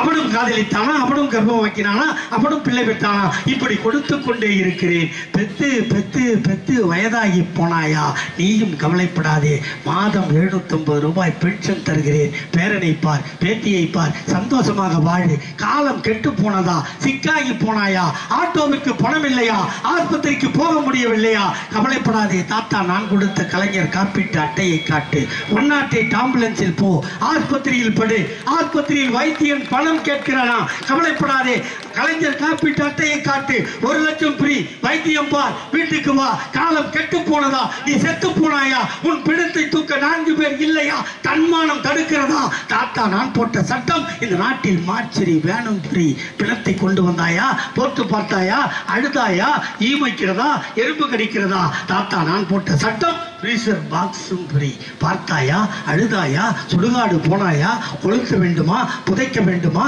கொளுத்துவதும் ஃப்ரீ, புதைப்பதும் ஃப்ரீ, வீட்டுக்கு வந்தாயா, டெத் சர்டிபிகேட் வேண்டுமா, தாத்தா நான் போட்ட சட்டம் டெத் சர்டிபிகேட்டும் ஃப்ரீ. இப்படி கருவறை முதல் கல்லறை வரை இலவசங்களை வாரி வழங்கிய இந்தியாவில் ஒரே முதல்வர் எங்களையா கலைஞர். அவர் பண்ணதில் தான் நம்பாலை எடுத்து, நீ கல்யாணத்துக்கு காசு கொடுப்பியா, வேலைக்கு போகிறதுக்கு நான் காசு கொடுக்குறேன், அவங்க சம்பாதிச்சுக்குவாங்க, நீ சத்துணவில் முட்டை கொடுப்பியா, நான் காலை டிஃபன் தரேன். இதுதான் வாரிசு அரசியல். வாரிசாக வந்து வீணாக்கவில்லை. நீங்க இருந்தீங்களா ஆட்சியில், நீங்க என்ன பண்ணீங்க கேட்டா சொல்றான், நீட் தேர்வெல்லாம் திமுக தான் கொண்டு உண்ணும். எவ்வளவு நாளுங்க சொல்றது? ஜெயலலிதா உயிரோடு இருக்கிற வரைக்கும் நீட் தேர்வு இருந்ததா தம்பி? ஜெயலலிதா உசுரா இருக்கிற வரைக்கும் நீட் தேர்வு வந்துதான் வரல, செத்த பிறகு தானே வந்தது. அந்த கூட புரியாம பொய்யா பேசி எல்லாத்துக்கும் கையெழுத்து போட்டானுங்க. மின்சார திட்டத்துக்கு கையெழுத்து, நீட் தேர்வு, அதை விட கொடுமை அந்த குடியுரிமை சட்டம் கொண்டு வந்தாங்கல்ல, அது நல்ல சட்டம் சொன்னவங்க தானே அதிமுககாரங்க. நம்ம தானே எடுத்து போராடணும், போராடுற முஸ்லீம்கெல்லாம் போய் பாதுகாப்பாக நின்னோம். அந்த சட்டத்தை ஆதரித்து பார்லிமெண்ட்ல ஓட்டு போட்ட கட்சி அதிமுக. அது ஓட்டு போடலாம், மேல் சபையில் பாஸ் ஆகிருக்காது. அதை காப்பாற்றி விட்டது நம்ம. அதனால தான் நம்ம ஆட்சிக்கு வந்தோடனே அதை வாபஸ் வாங்கினாங்க, அந்த சட்டத்தை வாபஸ் வாங்க வச்சோம், செய்ய வைக்கிறோம் நம்ம. நீங்க ஒன்றும் பண்ணல. நரேந்திர மோடி நீங்க சொல்றாரு ஜி ஆஜி காஜி கோஜின்றான், நீ மொல்லமா போஜின்னு சொல்றீங்க. இந்த வாட்டி நம்மளுக்கு வேணாம் உன் கதை. இந்த ஆட்சியில என்ன செய்யல? கொரோனா வந்துச்சு, இந்த மந்திரியா இருந்தாலும் அதிமுக எத்தனை பேர் வீட்டில் போர்டு வச்சான், யாரும் வராதிங்க கொரோனா ஒட்டிக்கொள்ளும் சொன்னாங்களா இல்லையா? பக்கத்தில் ஈரோட்டில் இருக்கார் மந்திரி செங்கோட்டையனா, அவர் வீட்டில் போர்டு வச்சாரா இல்லையா, யாரும் வரக்கூடாதுன்னு சொல்லி. ஆனால் என் தலைவர் அண்ணன் தளபதி கொஞ்சோண்டு செதை, கொஞ்சோண்டு எலும்பு, கொஞ்சோண்டு ரத்தம், ஒல்லியான உருவம், ஒரு 65 கிலோ தான் இருப்பார். ஆனால் அந்த கொரோனாவை விரட்டுவதற்கு இதே கோவைக்கு வந்து, சேலத்திற்கு வந்து, கொரோனாவால் பாதிக்கப்பட்டு உயிருக்கு போராடி கொண்டிருப்பவனை பிபி கிட் உடை அணிந்து அதிகாரிகள் எச்சரிக்கிறார்கள், நீங்கள் போனால் உங்கள் உயிருக்கு ஆபத்து, நீங்கள் வயதானவர் போகக்கூடாது, ஒருவேளை நான் போய் அவன் பிழைத்து கொண்டால் அவனுக்காக என் உயிர் போகும் என்றால் தைரியமாக போவான் இந்த ஸ்டாலின் என்று சொல்லி கொரோனா பாதித்த ஐசியூ வார்டுக்கு போன ஒரே ஆம்பளை எங்க லண்டன் தளபதி. இவரை பார்த்து ஏன் பயப்படுறான்? தளபதியை பார்த்து ஏன் பயப்படுறான் சொல்லுங்க? கலைஞர் ஐயானா 5 வருஷம் பொறுத்து ஏமாற்றி பிடிங்கிடலாம் ஆட்சியை, இவர்கிட்ட கொடுத்தா பிடுங்க முடியாது. ஏன்னா 1952 பராசக்தி படம் பார்த்தவங்க எத்தனை பேர் இங்கே உட்காந்துக்கிறீங்க? பார்த்துருக்கல? அதுக்கு முன்னாடியும் படம் வந்துதா? நிறைய படம் வரும், 20 பாட்டு இருக்கும், 5 பாட்டுக்கு பாத்ரூம் போகணும், 2 பாட்டுக்கு டம் அடிக்கணும், மிச்ச பாட்டுக்கு தூங்கணும், இதான் படம். ஆனால் பராசக்தி என்று ஒரு படம் வந்த பின்புதான் 2.5 மணி நேரம் கண்ணை சிமிட்டாம பார்க்க வச்ச தலைவர் டாக்டர் கலைஞர். அப்ப எவனோ கடையில் விற்கிற மைய வாங்கி கலைஞர் ஐயா பேனாவில் இருக்கிற ஊத்துனா, கலைஞர் ஐயா கைப்பட்ட மைக்கே அவ்வளோ பவர் இருந்தா, எங்க அண்ணன் தளபதி அவர் சொந்தமா ஊத்துன மையை அது எவ்வளோ பவர் இருக்கும் அது நரேந்திர மோடிக்கு தெரியும். இவனுக்கு தெரிஞ்சோ இல்லையோ, அந்த காலத்திலேயே எங்க இந்திரா காந்தி ஆயாவுக்கு தெரிஞ்சுது. எமர்ஜென்சியை கொண்டு வந்து கலைஞரை பிடிக்கல, எமர்ஜென்சியை கொண்டு வந்து கலைஞரை பிடிக்கல, அவர் தான் முதலமைச்சர். ஆனால் எங்கள் அண்ணன் தளபதியை கைது செய்தார்கள், சென்னை மத்திய சிறைச்சாலைக்கு போனார். ஒருவேளை சிட்டி பாபுவும் பாலகிருஷ்ணனும் செத்து போகாமல் இருந்திருந்தால் எங்கள் அண்ணன் தளபதி அன்று உயிரோடு இல்லை. இன்று உதயநிதிக்கு தகுதி என்ன என்று கேட்கிறீர்கள். திருடி விட்டு 4 லட்சம் ஃபைன் கட்டினவெல்லாம் போய் இன்னைக்கு நாட்டில் சத்திய தாய், உத்தம தாய், தியாக தலைவி. உலகத்தில் 2 பேர் தான் தியாக தலைவிகள். ஒருத்தி இருக்கிறார், அன்னை சோனியா காந்தி. தன் மாமியாரையும் கணவனையும் ரத்தமும் சதயமாக சிதறவிட்டு ஓய்வெடுக்க போய் பின்பு மீண்டும் இந்த நாட்டை காப்பாற்ற வெளியே வந்து பிரதமர் பதவி அவர் காலை முட்டமிட்ட போது எனக்கு வேண்டாம் டாக்டர் மன்மோகன் சிங்கை பிரதமராக்கு என்று சொன்னானே அன்னை சோனியா காந்தி, அவர் ஒரு தியாக தலைவி. அதற்கு பின்னால் திருமணம் முடிந்தது எங்கள் அண்ணன் தளபதிக்கு. கர்ப்பமாகி 2 மாதம் ஆகவில்லை. அவளுக்கு அருகிலே இருக்க வேண்டிய கணவன் இல்லை. காதல் கணவனோடு கட்டிலில் படுத்து புரண்ட வேண்டிய காலத்தில் காதல் கணவனை சிறைச்சாலைக்கு அனுப்பிவிட்டு அவளுக்கு 5ஆம் மாதம் ஜடை தைக்கவில்லை, 7ஆம் மாதம் அரும்படம் வைக்கவில்லை, 9ஆம் மாதம் சீமந்தம் நடக்கவில்லை. காதல் கணவன் அருகில் இல்லை. அவளே போராடினாள், அவளே ஆஸ்பத்திரிக்கு போனாள், அவளையே பிள்ளை பெற்றாள். அந்த பிள்ளையை குளிப்பாட்டி பாலூட்டி சீராட்டி தாளாட்டி வளர்த்து அதற்கு ஆடை அணிவித்து அவள் கொண்டு போய் சென்னை மத்திய சிறைச்சாலையில், காதலனே கண்ணாளனே என்னை கருவாக்கியவரே, நீங்கள் கருவாக்கி விட்டு ஜெயிலுக்கு வந்து விட்டீர்கள், உங்கள் கருவால் பிழைந்த குழந்தை இதோ இருக்கிறான் என்று காட்டினால் எங்கள் அன்னை துர்கா. பார்த்தார் எங்கள் அண்ணன் தளபதி, காட்டிய குழந்தை எங்கள் அண்ணன் உதயநிதி. என்னடா வாரிசு, என்ன வாரிசு? இதுல எங்க வருது வாரிசு? தக்கமா இல்ல உங்களுக்கு? வாரிசு வாரிசு பந்திய 10 வருஷம் ஆட்சி, நான் இதை பண்ணேன்னு சொல்லு, உன்னோட சாதனையை சொல்லு. ஒன்னும் புடுகல. அதனால வந்து அந்த திமுக அழிப்பேன், போயிச்சிடுவேன், பள்ளம் தோண்டி போச்சு. ஒரு அம்மா இருந்துச்சுடா இங்க. திமுகவை வேரோடும் வேரடி மண்ணோடும் சாய்ப்பேன். திமுக சாயல, சொன்னவங்க சாஞ்சிட்டாங்க. நேரு சொல்லாதாடா, காமராஜர் சொல்லாதாடா, ராஜாஜி சொல்லாதாடா, பக்தவச்சனம் சொல்லாதாடா. அத்தனை பேருக்கு சென்னைக்கு வாங்கடா, நான் சமாதியை சுற்றி காட்டுறேன், உங்களுக்கு எங்கே இடம் ஒன்று கேளு, எங்கள் அண்ணன் தளபதி கிட்ட கொடுக்குறேன்.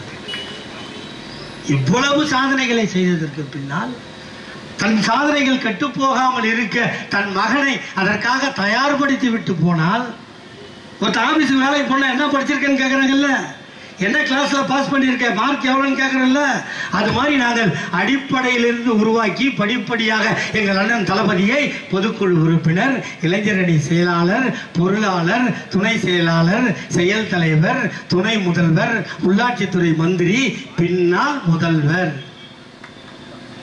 2016 எல்லாம் சொன்னான், ஜெயலலிதா செத்து போச்சு, ஒரு 40 எம்எல்ஏவை எடுத்து நம்ம ஆட்சி அமைச்சிடலாம் எல்லாரும் சொன்னாங்க. எங்கிட்ட கூட 10 பேர் சொன்னான், உங்க ஆளு தலைவர் மாதிரி செய்ய மாட்டாரான்னு.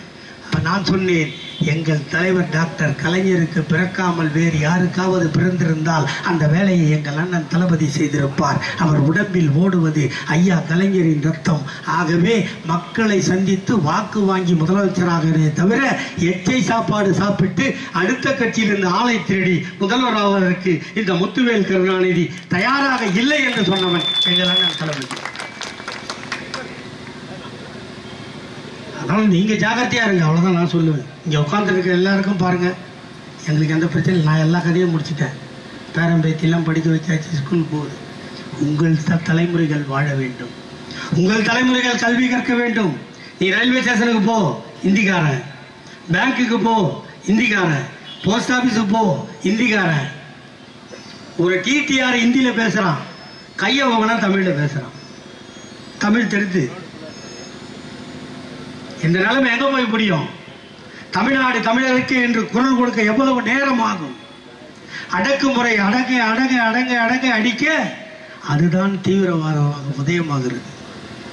எந்த போராட்டத்துக்கும் பாருங்க, அடக்குமுறையை தாங்க முடியாமல் உருவாவதுதான் போராட்டமே தவிர போராட்டம் தானாக உருவாவதில்லை. எங்கள் பெயரை சொல்லி நாங்க வரி கட்டுறோம், எங்க வரியை வாங்கி வச்சுக்கிட்டு நீ ஏமா அதை வச்சுட்டு கொடுக்க மாட்டேன்னு சொல்ற தைரியம் உனக்கு யார் கொடுத்தது?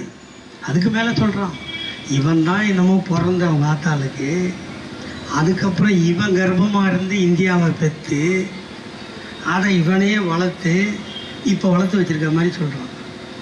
எங்கள் மாமா நேரு மாமா நரேந்திர மோடிக்கு தெரிய வாய்ப்பில்லை. அண்ணாமலை அறிந்திருக்க நியாயமில்லை. மன்னர் குடும்பத்தில் பிறந்து கோடான கோடி சொத்துக்கு அதிபதியாய் பிறந்து 14 ஆண்டு காலம் சிறையில் கடந்தவன் எங்கள் ஐயா நேரு மாமா. 16 ஆண்டு காலம் இந்தியாவை ஆண்டு வன்முறைக்காக தன் உயிரை மாய்த்தாலே இந்தியா தான் இந்திரா, இந்திரா தான் இந்தியா என்று சொல்லி சீனாவோடு போர் புரிந்து வெற்றி கண்ட மங்கை பாகிஸ்தானோடு போர் புரிந்து பாகிஸ்தானை 2ஆக பிளந்து உலகத்தில் ஒரு நாட்டை உருவாக்கிய ஒரே தலைவி எங்கள் அன்னை இந்திரா. 21ஆம் நூற்றாண்டுக்கு இந்தியாவை அழைத்து செல்வேன் என்று சொல்லி போராடிய எங்கள் ரோஜா முகத்துக்கு சொந்தக்காரன் ராஜீவ் காந்தி. இவர்களெல்லாம் இந்த நாட்டுக்கு பாடுபடவில்லையா? ஒரு ரயில் வந்தே பாரத்னு ஒரு ரயில் விட்டா இவன் தான் ரயிலே விட்டானா. நேரு மாமா கட்டின ஸ்டேஷனு, நேரு மாமா ரயில் விட்டார். எங்கள் ஆயா இந்திரா காந்தி அணுகுண்டு அப்பவே வெடிச்சது. ஐஐடி இருந்தது, ஐஐஎம் இருந்தது, எல்லாம் இருந்தது. அப்போவே பச்சானுங்கள் அணையெல்லாம் நாங்கள் கட்டி தான் வச்சுருக்கோம். நீ என்னவோ ஒரு சின்ன ஓட்ட வடையை சுட்டுட்டு எங்களை நாங்கள் தான் பண்ணோம். நேரு மாமா ஆட்சிக்கு வரும்போது குண்டு ஊசி கூட தயாரிக்கிற சக்தி நமக்கு இல்லை தெரியுமா? அந்த சக்தியெல்லாம் போக்க தான் இந்தியாவை விவசாயத்தில் தன்னிறைவு நாடாக ஆக்கி அது விளைச்சல் இருக்கின்ற காலத்தில் அந்த நெற்பயிர்கள் எல்லாம் வீணாகி போகிறது என்று சொல்லி, வறுமை காலத்தில் அதை பயன்படுத்த முடியாமல் போகிறது என்று சொல்லி நேரு மாமா கொண்டு வந்தது ஃபுட் கார்ப்பரேஷன் ஆஃப் இந்தியா. ஒன்றுதான் இல்லையா? விளைந்தால் செலவு போக மீதியை சேமித்து வைத்து இல்லாத காலத்தில் மக்களுக்கு கொடுக்க. அதிலும் எங்கள் தாத்தா வீழ்த்து கொண்டார் கலைஞர். நீ இங்கிருந்து தஞ்சாவூரில் நெல்லை வளைச்சி நான் உங்ககிட்ட கொடுத்துட்டு நீ வாங்கி மூட்டை மூட்டையை அடிக்கிட்டு எனக்கு கொடுக்க மாட்டேன்னு சொல்ல போறேன்னு தான் நீ ஃபுட் கார்ப்பரேஷன் ஆஃப் இந்தியா ஆரம்பித்தால் எங்கள் தாத்தா கலைஞர் சிவில் சப்ளை கார்ப்பரேஷன் ஆஃப் தமிழ்நாடுன்னு ஆரம்பிச்சு எங்காலும் குடோன்ல வச்சார். இது போட்டி. இப்படி செஞ்சினானே கில்லாடி செஞ்சமா இல்லையா? அந்த குடம்லாம் வாடகைக்கு விட்ட கஷ்டப்பட்டு டாடா கம்பெனிலேருந்து லைட் எல்லாம் பணம் கொடுத்து வாங்கணுமா இல்லையா? இந்தியாவுக்கு வாங்கணும்ல. வாங்கினதுனால தானே உக்ரைனில் போர் நடக்கும்போது நம்ம தமிழ்நாட்டுக்காரெல்லாம் போய் கூப்பிட்டு வந்தோம். நம்மளுக்கும் சொந்த வண்டி இருந்தது. நீ வாடகை வண்டியை உக்ரைனுக்கு போவானா சார்? போக மாட்டான். அதுக்கு தான் நேரு மாமா அதை வாங்கினார். இவன் வந்தால் அதை மறுபடியும் டாடா கம்பெனிகிட்டே விற்றுட்டான், எல்ஐசியை விற்றுட்டான். எதையுமே விட்டு வைக்கல. ஏரோப்ளைனை விற்றுட்டு ஏரோட்ரம் கட்டலாம். காரே இல்லையா கார் ஷெட்டு கட்டினா எப்படி இருக்கும்? அந்த முட்டாள்தனமான வேலையை இருந்தாலும் செய்துட்டு இருக்கான். ரயில் ஒரு 50 ரயிலை விற்றாச்சு. பிளாட்ஃபார்ம்லாம் வாடகைக்கு விட்டாச்சு. இன்னும் விற்காத எண்ணியம் தான் விற்கலை. இந்த எலெக்ஷனில் ஓட்டு போட்டால் நம்மளே விற்றுருவோம். அது விற்காமல் இருக்கணும்னா தான் நீ திமுகவுக்கு ஓட்டு போட்டான். இந்தியா கூட்டணி வந்தால் மட்டும்தான் இந்த நாடு சிறப்பாக இருக்கு. இல்லைன்னா அடக்குமுறை தான். நீ என்ன சாப்பிடணும்னு அவன் சொல்கிறான் சார். வெள்ளக்காரன் ஆண்டான்ல, அவன் நம்மளை ஆட்சி பண்ணான். நம்மளோட உரிமைகளில் தலையிடவில்லை. நாம் என்ன சாப்பிடணும், நாம் என்ன ட்ரெஸ் பண்ணணும் அவன் சொல்லலை நம்மளுக்கு. ஆனால் இந்த கொடூர ஆட்சியாளர் சொல்கிறான் நீ மாட்டுக்கறி சாப்பிடக்கூடாது, ஏன்னா பசு சாமி. நாங்கள் என்ன சாமிக்கு விரோதி? என் நெத்தியில் பொட்டு இருக்கா சார்? இருக்கா? இது எப்போ தெரியுமா எங்கள் அம்மா வச்சு விட்டுது? 91 ஜெயலலிதா முதலமைச்சர் ஆகிடுச்சு. தெத்தி அரெஸ்ட் பண்ணோம். அப்போ எங்கள் அம்மா கூப்பிட்டுச்சு, நான் இந்த பொட்டு வச்சுக்கிடாச்சு. ஏமான்னு கேட்டேன். இது ஆஞ்சநேயர் பொட்டு நைனா, இதை வச்சுக்கிட்டீங்கன்னா ஜெயலலிதா கிட்டேருந்து தப்பிக்க அனுமார் சாமி உன்னை ஏபிடி பார்சல் சர்வீஸ் மாதிரி அந்த வீட்டில் விட்டுருவாரு, இது வச்சுக்கிடாச்சு. எங்கள் அம்மா செத்து போயிடுச்சு. நான் வச்சுருக்கேன். நம்ம வச்சுருக்கோமா இல்லையா? நாங்கள் 52 சொல்லிட்டோம்டா. கோயில் கூடாது என்பதல்ல எங்கள் கொள்கை. கோயில் கொள்ளையர்களின் கூடாரமாக மாறிவிடக்கூடாது. பூசாரியை தாக்கினேன், அவன் பக்தர் என்பதற்காக அல்ல, பக்தி பகல் வேஷமாக ஆகிவிடக் கூடாது என்பதற்காக. 52 சொன்னதை 75 60 70 வருஷத்துக்கு பொறுத்து மறுபடியும் நாங்கள் சாமிக்கு விரோதின்னா நீங்கள் சேட்டை பண்ண கோயில் உள்ள உட்காந்துக்கிட்டு அண்ணாமலை சொல்கிறார், நாங்கள் ஆட்சிக்கு வந்தால் இந்து அறநிலைத்துறையே இருக்காது, மொத்த உண்டியும் ஆட்டியை போட்டது தான். இப்போ தட்டில் மட்டும்தான் கிடைக்குது. நான் சொன்னேன் எங்கள் தாத்தா கலைஞர், அவர் சாதாரணமான தாத்தாவோட, அவருக்கு இருக்கிற மூளை இந்த உலகத்தில் எவனுக்குமே இல்லை. இப்போ நான் சொன்னேனே இவ்வளோ சாதனை பண்ணார்ல, ஆணுக்கும் பெண்ணுக்கும் குழந்தைகளுக்கும் எல்லாரையும் பண்ணிட்டு நம்ம சொல்லுவோம் இல்லை, அதோ போகிறான் பாரு நொண்டி, அதோ போகிறான் பாரு டப்புக்கு ஒன்றரை கண்ணு சொன்னமா இல்லையா? அவனெல்லாம் கூப்பிட்டார். நான் எல்லாருக்கும் பண்ணிட்டேன், உங்களுக்கு பண்ணல, நீங்களும் வாங்கடா. உங்களை யாரும் நொண்டின்னு கூடக்கூடாது, உங்களை யாரும் டப்புக்குன்னு சொல்லக்கூடாது, உங்களை ஒத்தக்கண்ணன்னு சொல்லக்கூடாது, உங்களுக்கும் மாற்றுத்திறனாளிகள் என்று பெயர் வைத்து அவனுக்கும் நலவாரியம் தந்தது. அதோ போகிறான் பாரு பொட்டை, அதோ போகிறான் பாரு 9 சொன்னமா இல்லையா? அவன் மனம் நோகக்கூடாது என்று சொல்லி அவனையும் அழைத்து, நீ பட்ட இல்லை, நீ 9 இல்லை, உனக்கு அழகான பெயர் வைக்கிறேன், திருநங்கைகள் என்று பெயர் வைத்து அவனுக்கும் நலவாரியம் தந்தார். முன்னாடிலாம் ரயில்வே ஸ்டேஷன் போனீங்கன்னா ஒயிட் பேண்ட் ஒயிட் ஷர்ட்டை போட்டு பச்சை கொடி ஆட்டுவான்ல ஸ்டேஷன் மாஸ்டர், அவ்வாலாம் அவ்வா நம்மால் இருக்க மாட்டான். அதே ரயில்வே தேட்டரில் அந்த தண்டவாளத்தில் காக்கி ஆஃப் டவுசர் போட்டுக்கிட்டு பச்சை சிவப்பு கொடியை வச்சுட்டு தண்டவாளத்தில் பிளக்கட்டு தட்டுவான்ல, அவன்லாம் நம்மவா. எங்கள் தாத்தா கலைஞர் தான் கூப்பிட்டார், நீ தண்டவாளத்தை தட்டுறதுக்கு பிறக்கலடா, நீ ஆட்டினா கொடி ஆடும் ரயிலும் ஓடும் என்று சொல்லி தாழ்த்தப்பட்டவனையும் பிற்படுத்தப்பட்டவனையும் ஸ்டேஷன் மாஸ்டராக்கி அழகு பார்த்தவர் எங்கள் தாத்தா டாக்டர் கலைஞர். கோர்ட்டுக்கு போனீங்கன்னா கருப்பு ட்ரெஸ்ஸு போட்டுட்டு கட்டை சுற்றில ஆர்டர்னு அடிப்பான்ல ஜட்ஜி, அவெல்லாம் அவ்வா. அதே கோர்ட்டில் ஒயிட் பேண்ட் ஒயிட் ஷர்ட்டு போட்டு சிகப்பு தொப்பி போட்டு சைலன்ஸுன்னு கத்துவான்ல, அவெல்லாம் நம்மவா. எங்கள் தாத்தா கலைஞர் சொன்னார், நீ சைலன்ஸுன்னு கத்த பிறக்கலடா, நீ அடித்தா கட்டை சுற்றி அடிக்கும் சட்டமும் பேசும் என்று சொல்லி தாழ்த்தப்பட்டவனையும் பிற்படுத்தப்பட்டவனையும் நீதிபதியாக்கி அழகு பார்த்தவர் எங்கள் தாத்தா கலைஞர். கோயிலுக்கு போனால் பெரிய கயிறு கட்டி மணி வச்சுருப்பான், அதை அடிக்கிறவெல்லாம் நம்மவா, நம்மால் ஆட்டுவான். அதே உள்ளே போனீங்கன்னா வெள்ளி மணி ஆட்டுறவெல்லாம் கொஞ்சி மணி, அவ்வா ஆட்டுவா வெள்ளி மணியை, நம்ம பெரிய மணி ஆட்டணும். எங்கள் தாத்தா கலைஞர் கூப்பிட்டார், நீ பெரிய மணி ஆட்ட பிறக்கலடா, நீ ஆட்டினா வெள்ளி மணி ஆடும், ஆண்டவனும் பேசுவான் என்று சொல்லி அனைத்து ஜாதிக்காரனையும் அர்ச்சகராக்கி அழகு பார்த்த கட்சி திமுக. இப்படி என்னால் விடிய விடிய பேச முடியும், நீங்கள் கேட்பதற்கு தயாராக இருந்தால். இந்த டிக்கெட்டையும் கேன்சல் செய்துவிட்டு, என் தாய் குலமே தமிழ் குலமே, உங்களை மன்றாடி கேட்கிறேன், மண்டியிட்டு கேட்கிறேன், மடிப்பிச்சு கேட்கிறேன், காலில் மாலையாக விழுந்து கேட்கிறேன். உங்களுக்காகவே இந்த இயக்கம் பிறந்தது, உங்களுக்காகவே 96 வயது வரை எங்கள் தாத்தா கலைஞர் வாழ்ந்து மறைந்தார். அவர் மறைகின்ற போது இந்த நாட்டில் திமுக ஆட்சியில் இல்லை. ஆனால் அதற்கு பின்னால் எங்கள் அண்ணன் தளபதி உள்ளாட்சி தேர்தல், ஊரக உள்ளாட்சி தேர்தல், சட்டமன்ற தேர்தல், இடைத்தேர்தல், பாராளுமன்றம், சட்டமன்றம் எல்லாவற்றையும் சம்பாதித்து விட்டார். அவருக்கு நீங்கள் காணிக்கை செலுத்த வேண்டும் என்றார். அவர் உண்மையாக உறங்க வேண்டும் என்று சொன்னால், அவர் செய்த சாதனைக்கு நீங்கள் சர்டிபிகேட் கொடுக்க வேண்டும் என்று சொன்னால், இந்த நாடாளுமன்ற தேர்தலில் எங்கள் அண்ணன் தளபதிக்கு 40க்கு 40 தாருங்கள். அவன் ஒல்லியான தேகம், 71 வயது கடந்து விட்டார், ஆனால் 17 வயது பையனை போல் ஓடுகிறார். காலையில் திருச்சியில் இருக்கார், மதியானம் மதுரையில் இருக்கார், சாயந்தரம் கன்னியாகுமரியில் இருக்கார். அந்த ஃபாரினுக்கு போனார்ல துபாய்க்கெல்லாம், துபாய்க்கு 3:15 மணிக்கு ஃப்ளைட்டு, 12:30 மணிக்கு டி நகரில் வெள்ள பாதிப்பில் பார்த்துட்டு இருக்காரு. எவனா செய்வானா? அவர் கலைஞர் தாத்தா அவர் பிள்ளைங்கள டாக்டர் ஆக்கினாரா? அவர் வீட்டில் இன்ஜினியர் ஆக்கினாரா? இல்லை, இந்த நாட்டு மக்களுக்காகவே வாழ்ந்து மறைந்தார் அவர். அவருடைய மகன்தான் எங்கள் அண்ணன் தளபதி. அவரை 1000 குற்றம் சொல்லலாம், ஆனால் உழைப்புக்கென்றே பிறந்தவர். இந்த நாட்டில் அவரை எவனும் இதுவரை என் பேர்லேயே 10 கேஸ் இருக்குது. இப்போ ஆட்சிக்கு வந்து என் பேரில் எல்லார் பேர்லேயும் கேஸ் இருக்கும். யாரும் இல்லாதவங்க இருக்க மாட்டாங்கன்னு நான் நம்புகிறேன்.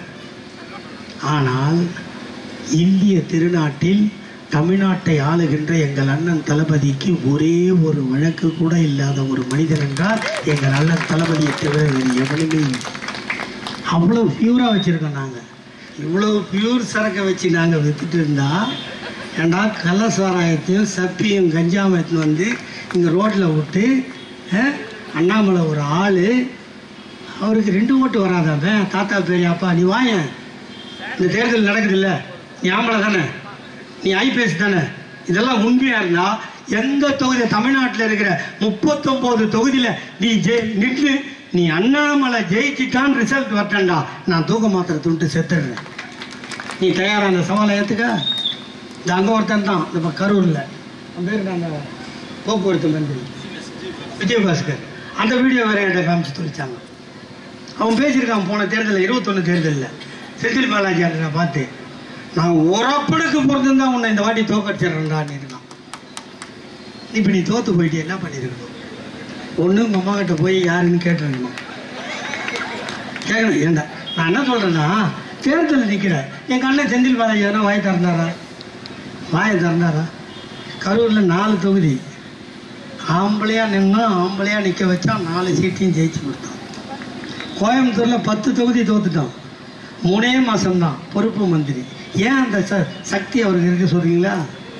செந்தில்னாவே போருக்கு போன முருகர், பாலாஜின்னா வெங்கடேச பெருமாள் அவதாரம், 2 பேரும் ஒரு பேரை வச்சிருக்காரு. அவரால் முடியாதே ஒன்றும் கிடையாது. இந்த பார்லிமெண்ட் தேர்தலுக்குள்ளே வந்துருவாருன்னு நாங்கள் நம்புகிறோம். ஒருவேளை வராமல் போனாலும் அந்த நல்ல உள்ளத்திற்கு, அந்த உழைப்பாளிக்கு, உங்களை வாழ வைத்த உத்தமனுக்கு நீங்கள் ஏதாவது செய்ய நினைத்தால் அவருக்காக திமுகவிற்கு வாக்களியுங்கள். அப்போதுதான் இந்த மண்ணும் மக்களும் காப்பாற்றப்படும். இல்லைன்னு வச்சுக்கோங்க. இப்ப பாருங்க, இந்த பார்லிமெண்ட் தேர்தல் முடிஞ்சுன்னா மக்கள் தொகை கணக்கெடுப்பு. மக்கள் தொகை கணக்கெடுப்பு எடுத்தா என் காலத்துல அரசாங்கம் சொல்லிச்சு 2 பெற்றால் இன்பமயம், நாம் இருவர் நமக்கு இருவர் சொல்லிச்சா. நான் 2ஓட ஸ்டாப் பண்ணிட்டேன். அடுத்த தலைமுறை வந்துச்சு, என் பசங்க தலைமுறை, 1 பெற்றால் ஒளிமயம், பசங்க 1ஓட நிறுத்திடுச்சு. நாம இப்படி கஷ்டப்பட்டு நம்மளை அடக்கி மக்கள் தொகையை குறைச்சா இவன் சொல்றதை எதையும் கேட்க மாட்டான். ஓபிடி மத்திய பிரதேசம் குஜராத்தில் அவன் பாட்டுக்கு அடிச்சு போட்டு 4-5 தள்ளிட்டான். இப்போ கணக்கெடுப்பு நடத்தினா 800 சீட்டு வருது இந்தியாவுக்கு. 800 சீட்டு 800 வந்து அப்போ நம்மளுக்கு கூடணுமா இல்லையா? 39 31 ஆகிடுவோம். ஆமாங்க, 8 சீட்டு நம்மளுக்கு இல்லை. இப்படி இந்த பக்கம்லாம் சீட்டை குறைச்சி அங்கே சீட்டை உயர்த்தி அங்கே ஓட்டு போட்டால் மொத்தம் போதும்னு போயிடுவோம். இதுக்கு ஒரு ஆபத்து இருக்குது. இவங்கெல்லாம் திருடனுங்க, 1ஆம் நம்பர் திருட. அதனால நீங்க வாழணுமா சாவணுமா? நான் இப்ப இவ்வளவு நேரம் சொன்னேன்ல, நீ வாழணும்னா திமுக கூட்டணி ஜெயிக்கணும். செத்து போற எனக்கு ஒன்றும் கவலை இல்லைன்னா பிரச்சனை இல்லை. அவ்வளவுதான். வாழ விட மாட்டான், படிக்க வைக்க மாட்டான். 5ஆவதுக்கு பப்ளிக் எக்ஸாம், 8ஆவதுக்கு பப்ளிக் எக்ஸாம், 10ஆவதுக்கு பப்ளிக் எக்ஸாம், +1க்கு பப்ளிக் எக்ஸாம், +2க்கு பப்ளிக் எக்ஸாம். இது எங்க வச்சாங்க?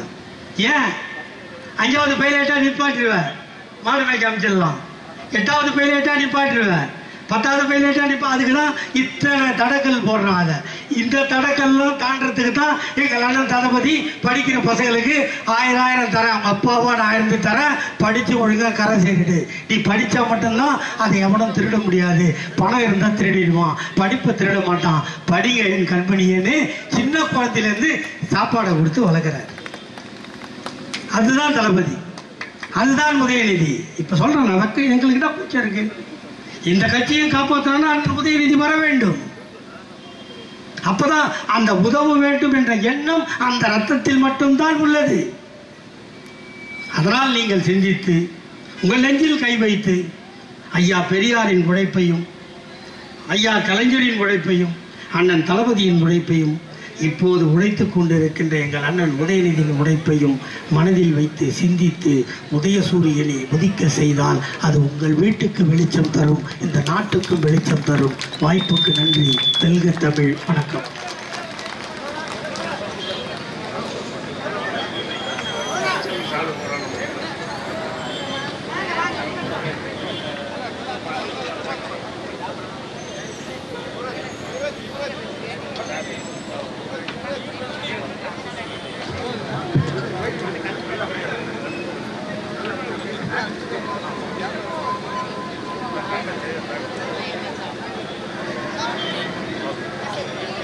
சிறப்பு வாய்ந்த இந்த பொதுக்கூட்டத்தை சிறப்பு சேர்த்த அனைத்து நல்ல உள்ளங்களுக்கும் நகர திராவிட முன்னேற்ற கழகத்தின் சார்பில் மனமார்ந்த நன்றிகளை தெரிவித்துக் கொள்கிறோம். நன்றி.